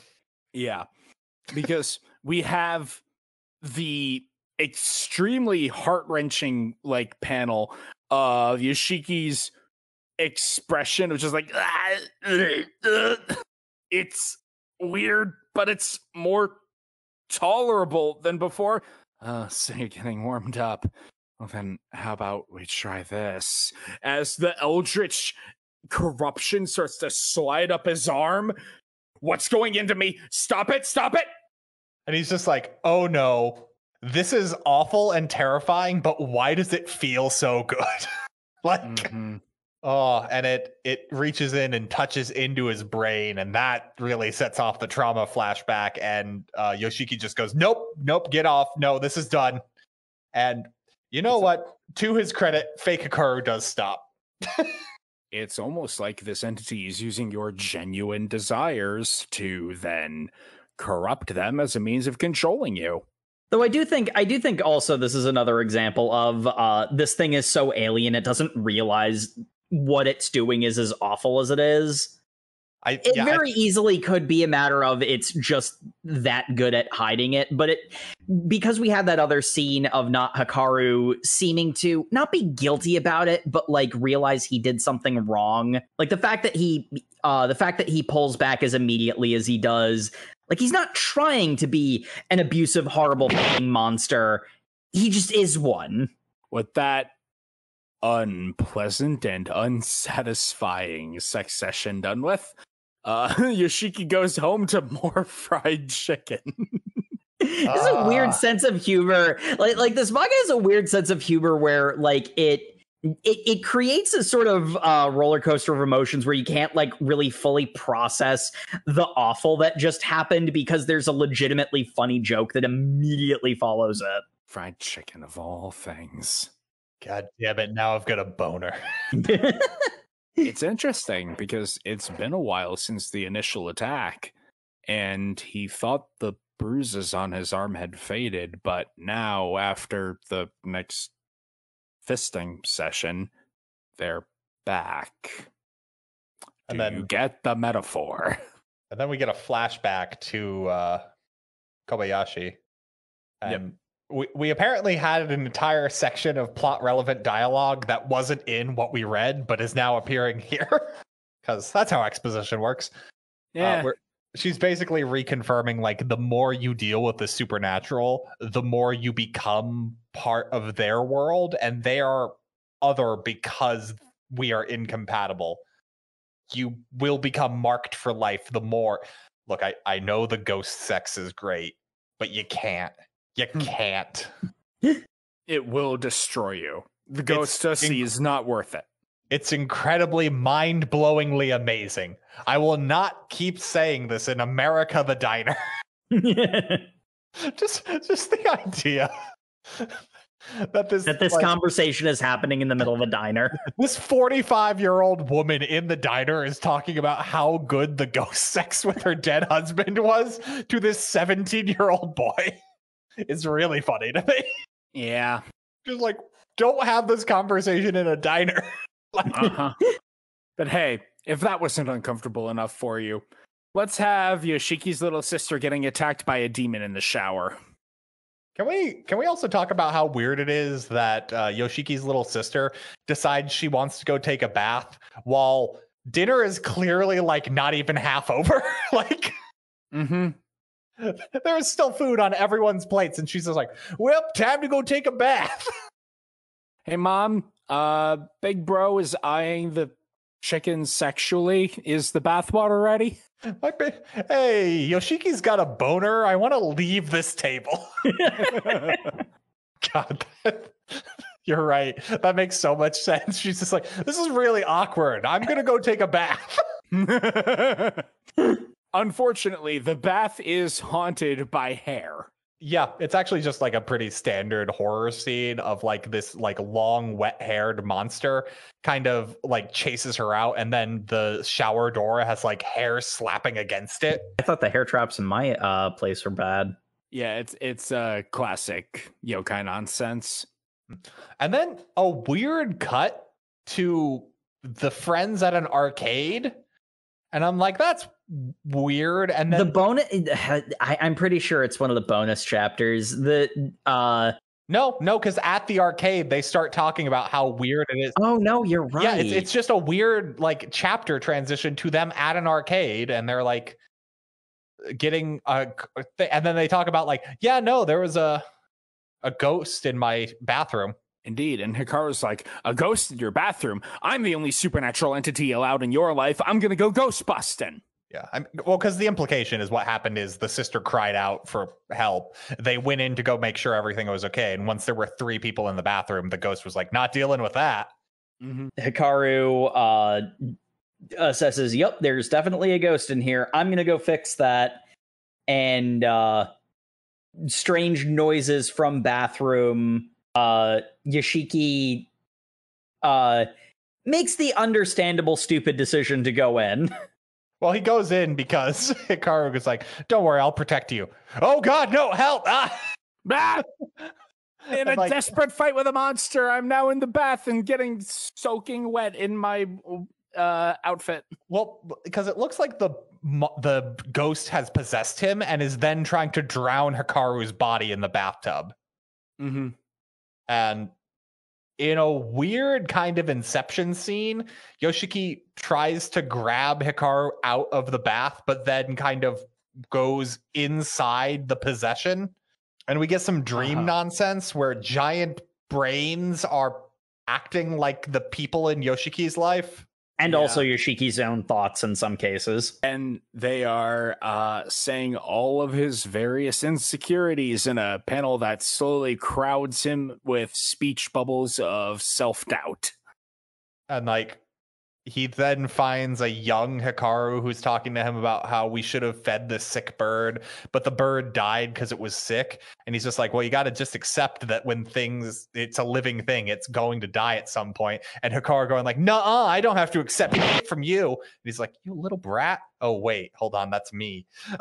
It died because you didn't feed it. I didn't feed it once. You didn't feed it multiple times. I picked up your slack. I failed once and now it's my fault. The bird was dying anyway. Yeah, it's all your fault. You're just afraid of accepting what happens to you. Oh no. And so as he's having this argument, he's turning back into a child version of himself, as if this is a memory of a fight they had when they were in elementary school. And it cuts to him actually drowning current Yoshiki in the bathroom and like coming current Hikaru. Yeah, sorry. And it goes hard as hell.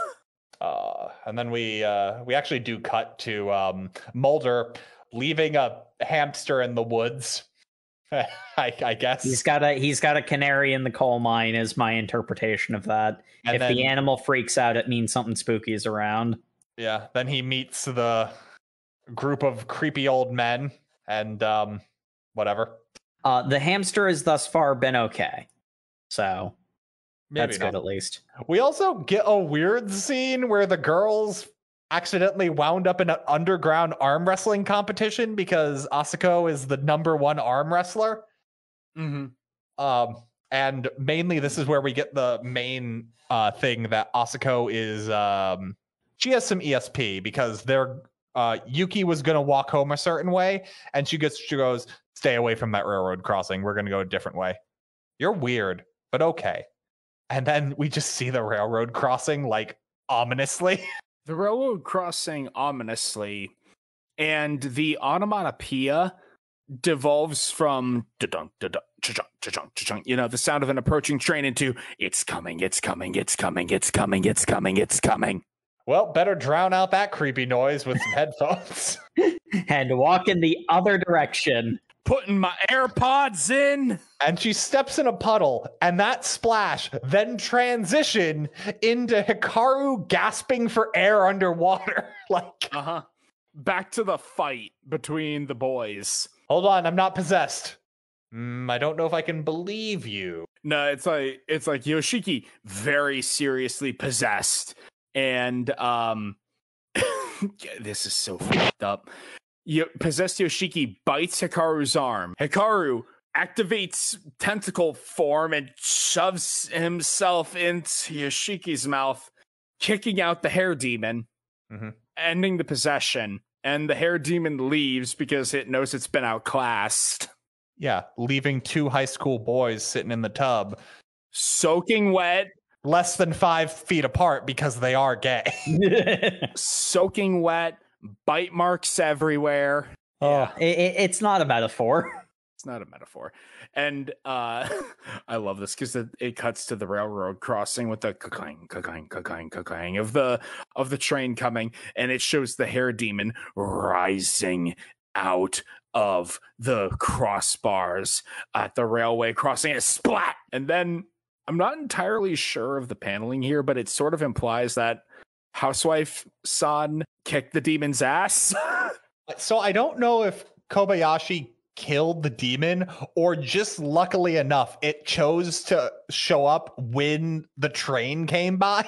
And the train is what splattered it. Mhm. Yeah, I think the train splattered it. I'm not sure, but either way, she's sensing that multiple evil spirits are congregating around Yoshiki, and she's worried about him. And then she has a little flashback that seems to imply that her son was the same way, which is why she eventually had to break it off with her ghost husband. Freaking ghost husband. Oh my god, yes, this chapter is where we get Swamp Man. Swamp Man! The man that is a swamp. And also the ship of Theseus. So what if we just did the entire manga in the form of a couple of kitty panels and just restate the theme out loud? Well, more importantly, the characters have a philosophical debate about the nature of Swamp Man, which in this example is there was a guy walking by a swamp. He fell into the swamp and lightning struck him. And because of a weird confluence of that lightning struck also like the mud in the swamp happened to form into an exact copy of him that came to life at the same point he died. So is that the same person? If you think the teleporter in Star Trek is a suicide box, then you might believe that Swamp Man is not the same. But also, this is a direct correlation to the entire thing with Hikaru. I mean, I would read an entire manga of just philosophical like setups and then groups of people arguing it, because I really enjoyed this chapter. Because Asako comes in with a pretty nuanced take of like, yeah, but like you're not the same body you were like 2 years ago. Are you a completely different person? And I'm just like, well, Asako, yes, kind of. Like you die 1,000 deaths. Like the you of yesterday is not the you of tomorrow. So fuck that guy. But don't actually feed him, because that creates ghosts.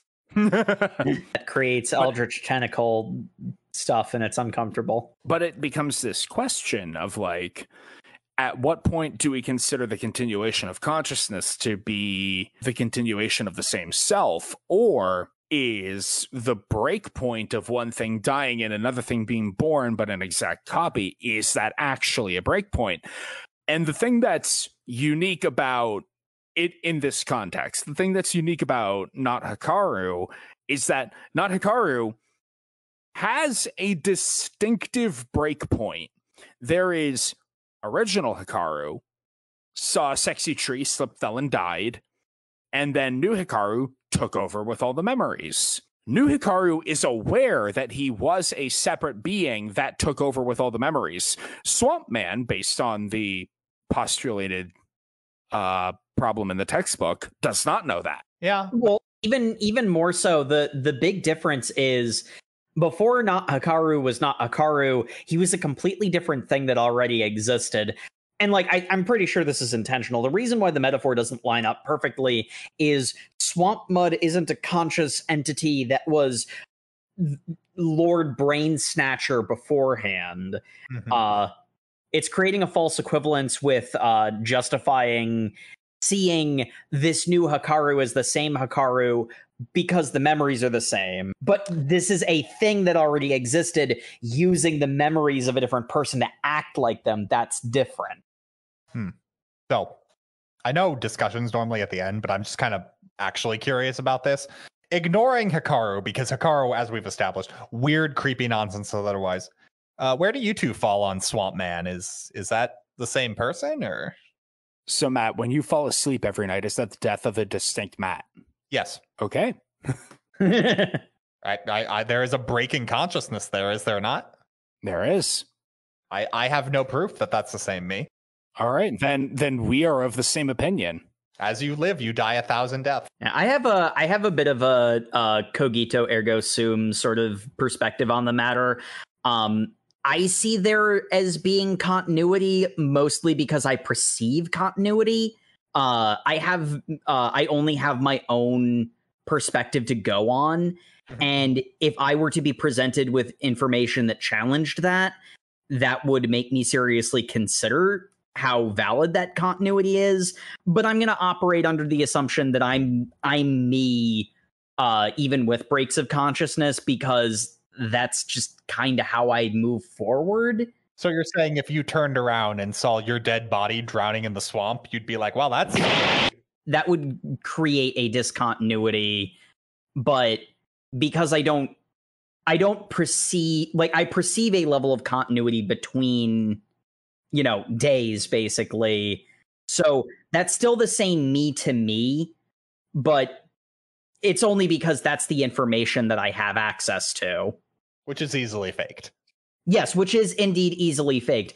So I understand that is not necessarily truly reflective of reality, but I can only act based on the information that I have. So I'm going to continue to act based on the information that I have. So just to confirm then, you're saying Swamp Man is the same person. I think in the case that Swamp Man is the same person because it's the same mind. It's the continuation of the consciousness, even if it's a different body, which... That was not what I was expecting, was all three of us to agree Swamp Man is a real boy. All three of us agreed, but in different ways. Yeah, we all agreed. See, no, that I do expect, because usually all of us have similar opinions. We just come to the conclusion in vastly different ways. That's normally what we argue about. Man. If you haven't watched The Prestige, great movie about this exact thing. But now that I've said that, you won't understand what I'm talking about until the end. So I guess spoilers for The Prestige. A movie that's over a decade old at this point. Alternatively, listen to our previous episodes about Frankenfran. Oh, yep. We do have some ships of Theseus in there. Uh-huh. Remember Mitosis Girl? I remember Mitosis Girl. I feel like Mitosis Girl I had a contrary opinion on, but I never listen back, never look backwards. I only look forward. The you that existed yesterday is only theoretical. As I say repeatedly, past Matt's an asshole and future Matt's a dick. So. Praise present Matt. Always do. But yes, we have a delightful commentary where Mika, in a desperate attempt to be anti-intellectual, kind of ends up making a very good contrarian point where he's like, why does it even matter? That's a good question, Mika. Why does it even matter? Well, because now... hard. Because current Hikaru has a chest vagina. It matters to me in that exact circumstance. He's got the Eldritch pussy, and I need to know how to think about that. Guys, we're really burying the lead here because we're not establishing the fact that Asako is on a pretty regular basis borrowing Hikaru's gym uniform. yeah, that's the scene. That's what the scene actually is. She's borrowing his swimsuit. And she's definitely not borrowing his swimsuit. That doesn't make any sense. That doesn't make any sense, but I'm not. Well, no, okay, so she talks about not wanting to miss swimming in gym class, which it's weird. I didn't want to sit out swimming class. What? The girls' EU uniform is too small. Why is she missing out on swim? How did it's weird. The point being, her tits are too rockin' and her hips are too wide to fit the usual PE uniform for girls. Oh no! If she's swimming in a white t-shirt, God help those boys in her class. God help. Actually, you know what? It makes sense that original Hikaru would have precedent for this. No. Original Hikaru knows exactly what he's doing by like, yeah, girl, you can borrow my clothes whenever you want. I'm just gonna sniff the bag. Because as we established, original Hikaru was a puss hound. he was a hound dog. He got that dog in him. He got that dog in him. Which actually, considering where we end, might make sense that maybe past Hikaru had a crush on Asako. Mm-hmm. That's the vibe I'm picking up because she's very comfortable with borrowing his clothing. to the point it doesn't seem like she normally wears the girl's uniform. Mm-hmm. So she is consistently borrowing his clothes. But whatever. Whatever. Tanaka has joined the ominous old man council, and he has put so much sugar in his tea that the sugar has condensed into ominous prophetic imagery at the bottom of his cup. Yep. Which I appreciate. This guy is so lame, but so cool. He also found a bag in the mountain that has a shrunken human head in it. Mm-hmm. And it's Because of apparently, reasons. it's apparently a powerful totem to ward off evil spirits. The ominous old man council really has a lot of screen time for basically telling us nothing. Like, yeah, insane. That's kind of my feelings on it, because it's like this seems to be building towards a very particular kind of metaphor. And then the ominous old man council shows up and starts knowing about the eldritch horrors and like having like techniques to form magical wards, and it's weird. Also, mustache guy in the old man council is also the one who's just like, yeah, that kid's a queer. So, however that metaphor goes. He's one of them queers, ain't he? He said he's strange in a way that clearly meant he was... Yeah. Strange, and by strange, I mean not straight. Queer, I suppose, is actually what I meant, but not in a disparaging way like he used it. Yeah, but that brings us into the final chapter of our reading, where Angry Mustache Man and Tanaka go out to do spooky rituals. It's such a weird scene because they're just walking calmly, and then like Glasses Mulder just goes like that shrine in particular and starts kicking it to the like, point. No, wait, there's something underneath there. Let me pull out a knife and slice open my palm like all the cool monster hunters do. Even though, why would you cut your palm? Like, okay, I know that's a good way to get a lot of blood to show that you bleed human red, but like, do you know how much you do with your hand? Do you know how painful it would be to just live with a huge cut on your palm like that? Just use your forearm, you idiot. I mean, yeah, especially because he just does it to like coat a bell in blood. Can you tell that I watched a lot of Supernatural and had a lot of thoughts about it? Oh, man. Sam, when we do our Supernatural rewatch podcast where I have to consistently say I hate that show, I will join you happily. I hate that show as much as I love it. Supernatural, the show I liked the first 2 episodes of and then watched 4 seasons of it. Yeah, I think that's most people's experience, honestly. That's definitely not most people's experience. They did so many fan episodes that were insane.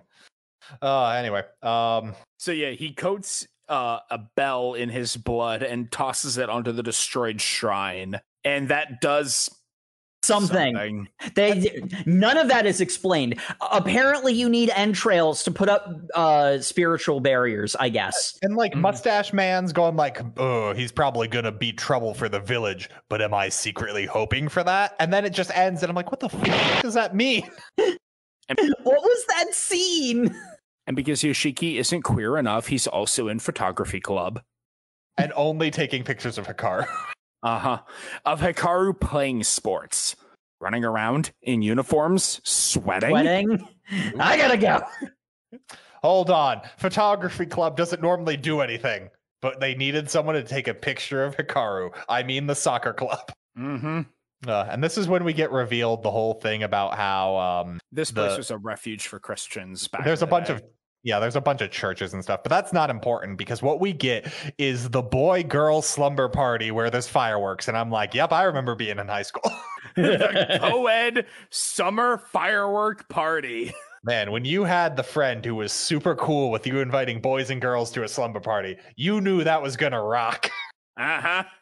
We also get some like setup for what Hikaru's dad and Yoshiki's dad, I think, were about with the ritual TM, because, you know, Yoshiki's having flashbacks while he's in Hikaru's bedroom. Yoshiki's so weird. He walks into Hikaru's bedroom, sees Hikaru's dad's shirt and hat are hanging up, and just immediately shoves his face into it. Like, buddy, hold on. What was the thing we said during Merch Comes In Like a Lion? There's no heterosexual explanation for pressing your face into another man's clothes to smell him. I mean, this person's just confirmed gay, so at least we don't have that nonsense. But there's some daddy issues. I really wish Merch Comes In Like a Lion was snappier for that joke, but... Anyway, plot setup happens. That's basically this entire chapter. This chapter is just set up for the Old Man Council, set up for the ritual, set up for, oh wow, we ran out of fireworks. Hikaru is going to go get some, including Genki Girl.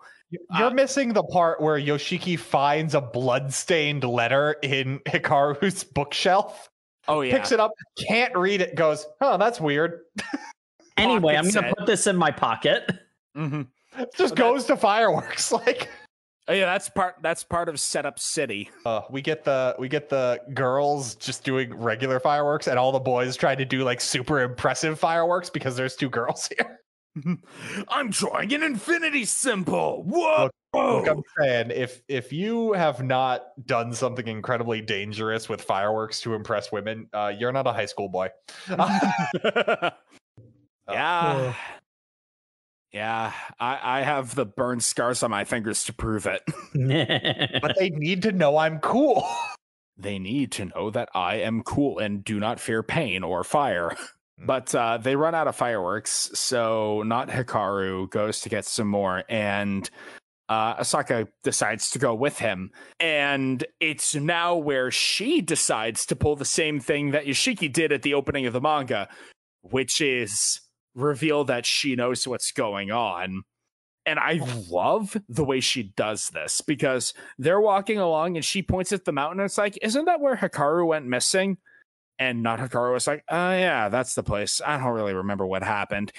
And he doesn't catch it. Yeah, I liked that. She was fishing to see what the reaction of that would be. Yeah. What do you mean? You're talking like that happened to another person. Oh.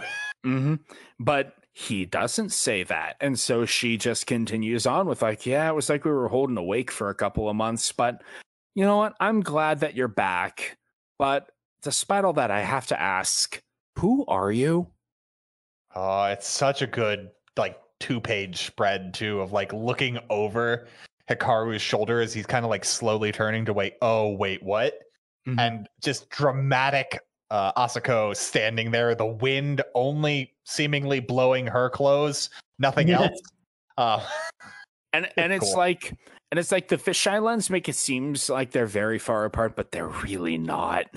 And so there's that like emotional distance, but like they're physically close enough that it's dangerous. And I mean, not for nothing, there does seem to be like at least a little bit of an air of menace for Asaka as well. Like we know how dangerous not Hikaru is, and I wouldn't want to suggest the idea that like he's the one in actual danger by any means, but like there's something about her that is just off. Here's the thing: if he's exposed, that is danger. Like, it's not physical danger; it's his happy life with Yoshiki. Like, he wants a normal life, and that can easily be disrupted by Asako. Also, Sam, he is definitely holding a Wii U gamepad in the extra you were referring to. Well, I am old then. Yep. My favorite part about this is my headcanon is Asako has the exact same realization that Yoshiki does. It's going like, hold on, something's been different about Hikaru ever since he came back. He's not super weird about me borrowing his clothes, and also we don't make out anymore. I wonder what the difference is between him then and now. He maintains eye contact whenever we talk now. Interesting. And I'm just waiting for Hikaru to go, John, because I didn't compare this to enough horror anthology podcasts. Had to weave some Magnus archives in there. But yeah, that brings us to the end of our reading. And so, favorite character. God, it's really hard to say, but because everyone who has a prominent place is there for a reason and they drive the plot in a very interesting way. But it's got to be Yoshiki, because boy, I am desperately praying for you to understand yourself and the situation you're in so you can run. That's all you need, man. Just get out of there. You had the right idea when you were just kids skipping rocks in the river saying, I gotta get out of the boonies. Yes, go. And I just want the best for my boy. Sam, this is a horror manga, and that's people constantly making bad decisions to not have what's best for them. I know, and that's what kills me, but also just keeps me invested because horror as a genre knows what it's doing. So Matt, favorite character? I mean, I serious answer is Yoshiki, because every reason you said, he's such a good character. He's got such emotional depth. I love everything about him. Joke answer, real Hikaru, because my man died how he lived. Died how he lived, chasing booty. And how about you, Jacob? Honestly, not Hikaru is such a good villain. There's the combination of, on the one hand, he has that alien element of he's an eldritch creature that we can't understand, and yet, despite the fact that he's an eldritch creature that we can't possibly understand, he also is such a good representation of the archetypical domestic abuser, in addition. And, like, I feel like there's something there. And just, like, it's one of those ones where it's like, it's not necessarily like the depth of the character, it's the degree to which it's so well executed. Both the alienness of the logic, but also the vileness of the manipulation, and even to some extent the degrees to which, because it doesn't seem to know how evil it is, there are those moments where it's like you almost start to sympathize with this monster in both a literal and metaphorical sense before you realize, you have the advantage of being on the other side of the page. You realize, no, this is not okay. Nothing about this is okay. Every bad thing is its fault. Mm-hmm. Other than that Dryad. The Dryad does have some level of responsibility. All right. And plot predictions going forward. I mean, it's basic and seems obvious, but I'm thinking that Tanaka is going to insert himself into the ongoing drama of Yoshiki's life. And despite being abrasive about it, he's going to be the galvanizing factor that makes Yoshiki see everything that's fucked up about what's going on right now and help him to escape. Maybe that's optimistic. It's probably too optimistic for the genre, but a man can dream. Well, the whole point of the genre is it makes you believe that can be possible. This sort of fiction doesn't work if there isn't at least some level of chance of things going well. They just usually don't. So what do you think about the plot going forward, Jake? The Old Man Council is going to completely change the genre, and we're going to come back to it and all hate it. Yeah, I'm worried about that too. Is Old Man Council going to make it like weird? Or Old Man Council is going to make not Hikaru like... Old Man Council is going to define things and give explanations when this story is about metaphors. The fact that they seem to know what's going on, I'm not the biggest fan of. I'm not going to lie. I think they think they know what's going on is the big thing, because they don't actually know anything about the entity that's in Hikaru now. They just know that something big used to be on the mountain and isn't there anymore. Like, we barely talked about the like actual plot that was happening in the background, because like it was the least interesting part of this. Yeah, it really was. Yeah, the Old Man Council is the least interesting part of the story, and just given the way that they've been presented in the story, I worry that they're going to become the only thing in the story. Yeah, that's the eternal problem with a horror series and like the battle between thematics and explanation. It's like I said earlier, too little explanation is unsatisfying, but too much explanation ruins both the metaphor and the horror.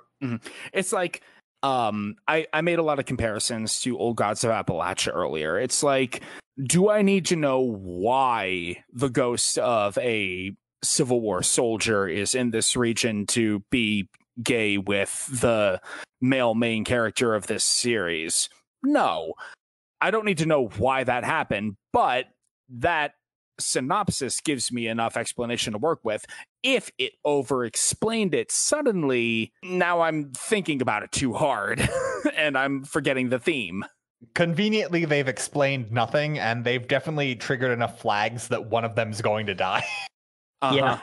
I they think have just enough screen presence to be like, yeah, one of these characters is going to die, so we've been named to death. Probably, if I was to like go full meta and make a guess, I'm guessing they're going to be, the Old Man Council is going to be knocked off one by one until Mulder and maybe Mustache are left.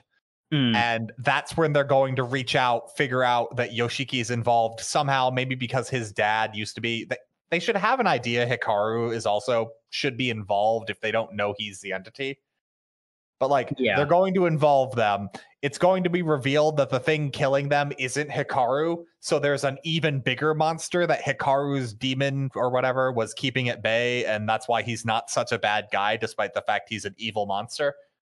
I mean, that's a really pessimistic way because I would hate it if that's how it went. But, well, in all honesty, one thing that I could see, I've been reading a manhwa recently, and one of the things I'm hoping is, especially because they established so strongly that Hikaru is abusive and that there's no question there.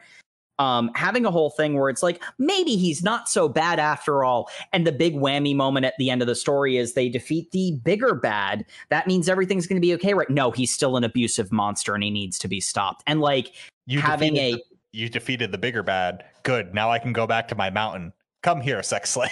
Yeah. And, but I mean, like having it like that, and then either it is a downer ending because, you know, the excuse of the supposed BBEG being defeated results in Yoshiki not getting out of the abusive relationship, or alternatively, you know, there is a real final battle that is less about like magic shenanigans and more about breaking this abusive relationship, which is the more optimistic way of taking the idea of, you know, what is being set up with Old Man Council actually working in favor of the story.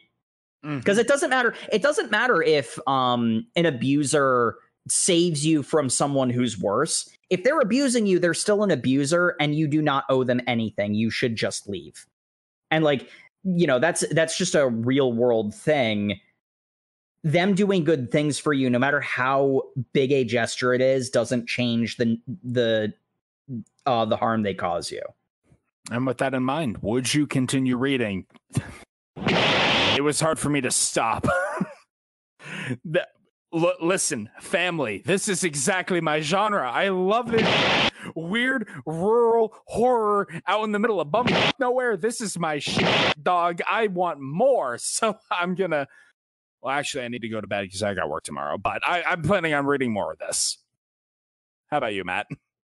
Oh, this is so narrowly like my jam. Like horror month is when we really get to just put the things Matt likes on the manga reading list rather than isekai garbage. Look, that was a fluke and a bad one. But yeah, I love this. You heard me say how this is probably going to be terrible and it's going to go off in a direction I hate. That's because I liked what I read so much. I just naturally assume it's going to disappoint me. But yeah, I would continue reading. And Jake. So The Old Man Council scares me enough that I'd certainly give it another shot for the podcast. I'm sort of on the fence about it thus far.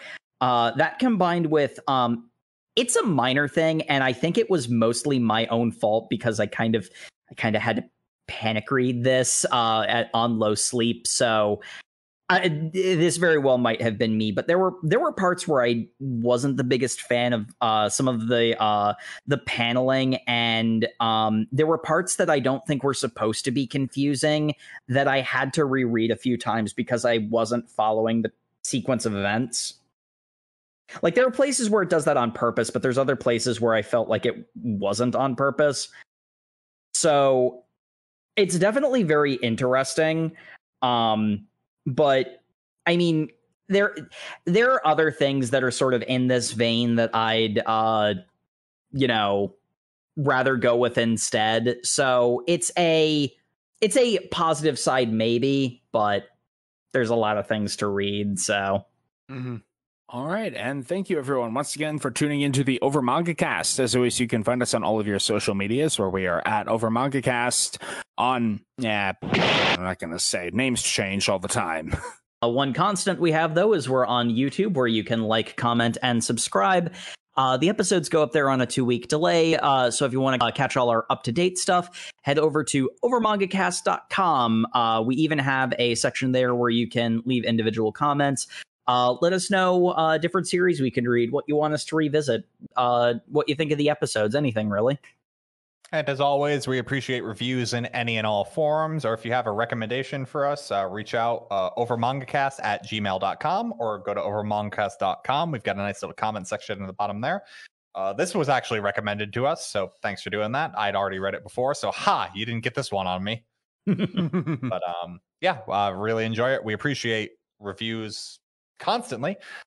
In fact, I believe our next reading is also a recommendation, but that's just because they loved it so much the first time we read it. Yeah, we are keeping up the thematics on this one. We're going back to Gleipnir. Speaking of things I'd rather catch up on. Yeah, we are reading chapters 15 through 35 on that one. So clench your butts. Brace yourselves. It feels very thematically appropriate. We're going into that one next. So good night, everybody. We'll catch you next Thursday. Good night, everybody. Good night. So, guys, when Jay comes back, we really do need like a 20 questions to just make sure this exact situation hasn't happened. I'm assuming nothing but boys love vampire questions, and if she suddenly switched sexualities, we'd know. That's how you know. I will work on compiling that for you. Okay, good. Actually, yeah. How would that work if you were bi? Would you just switch to also be bi? Sam, have you been out in the woods lately? No comment.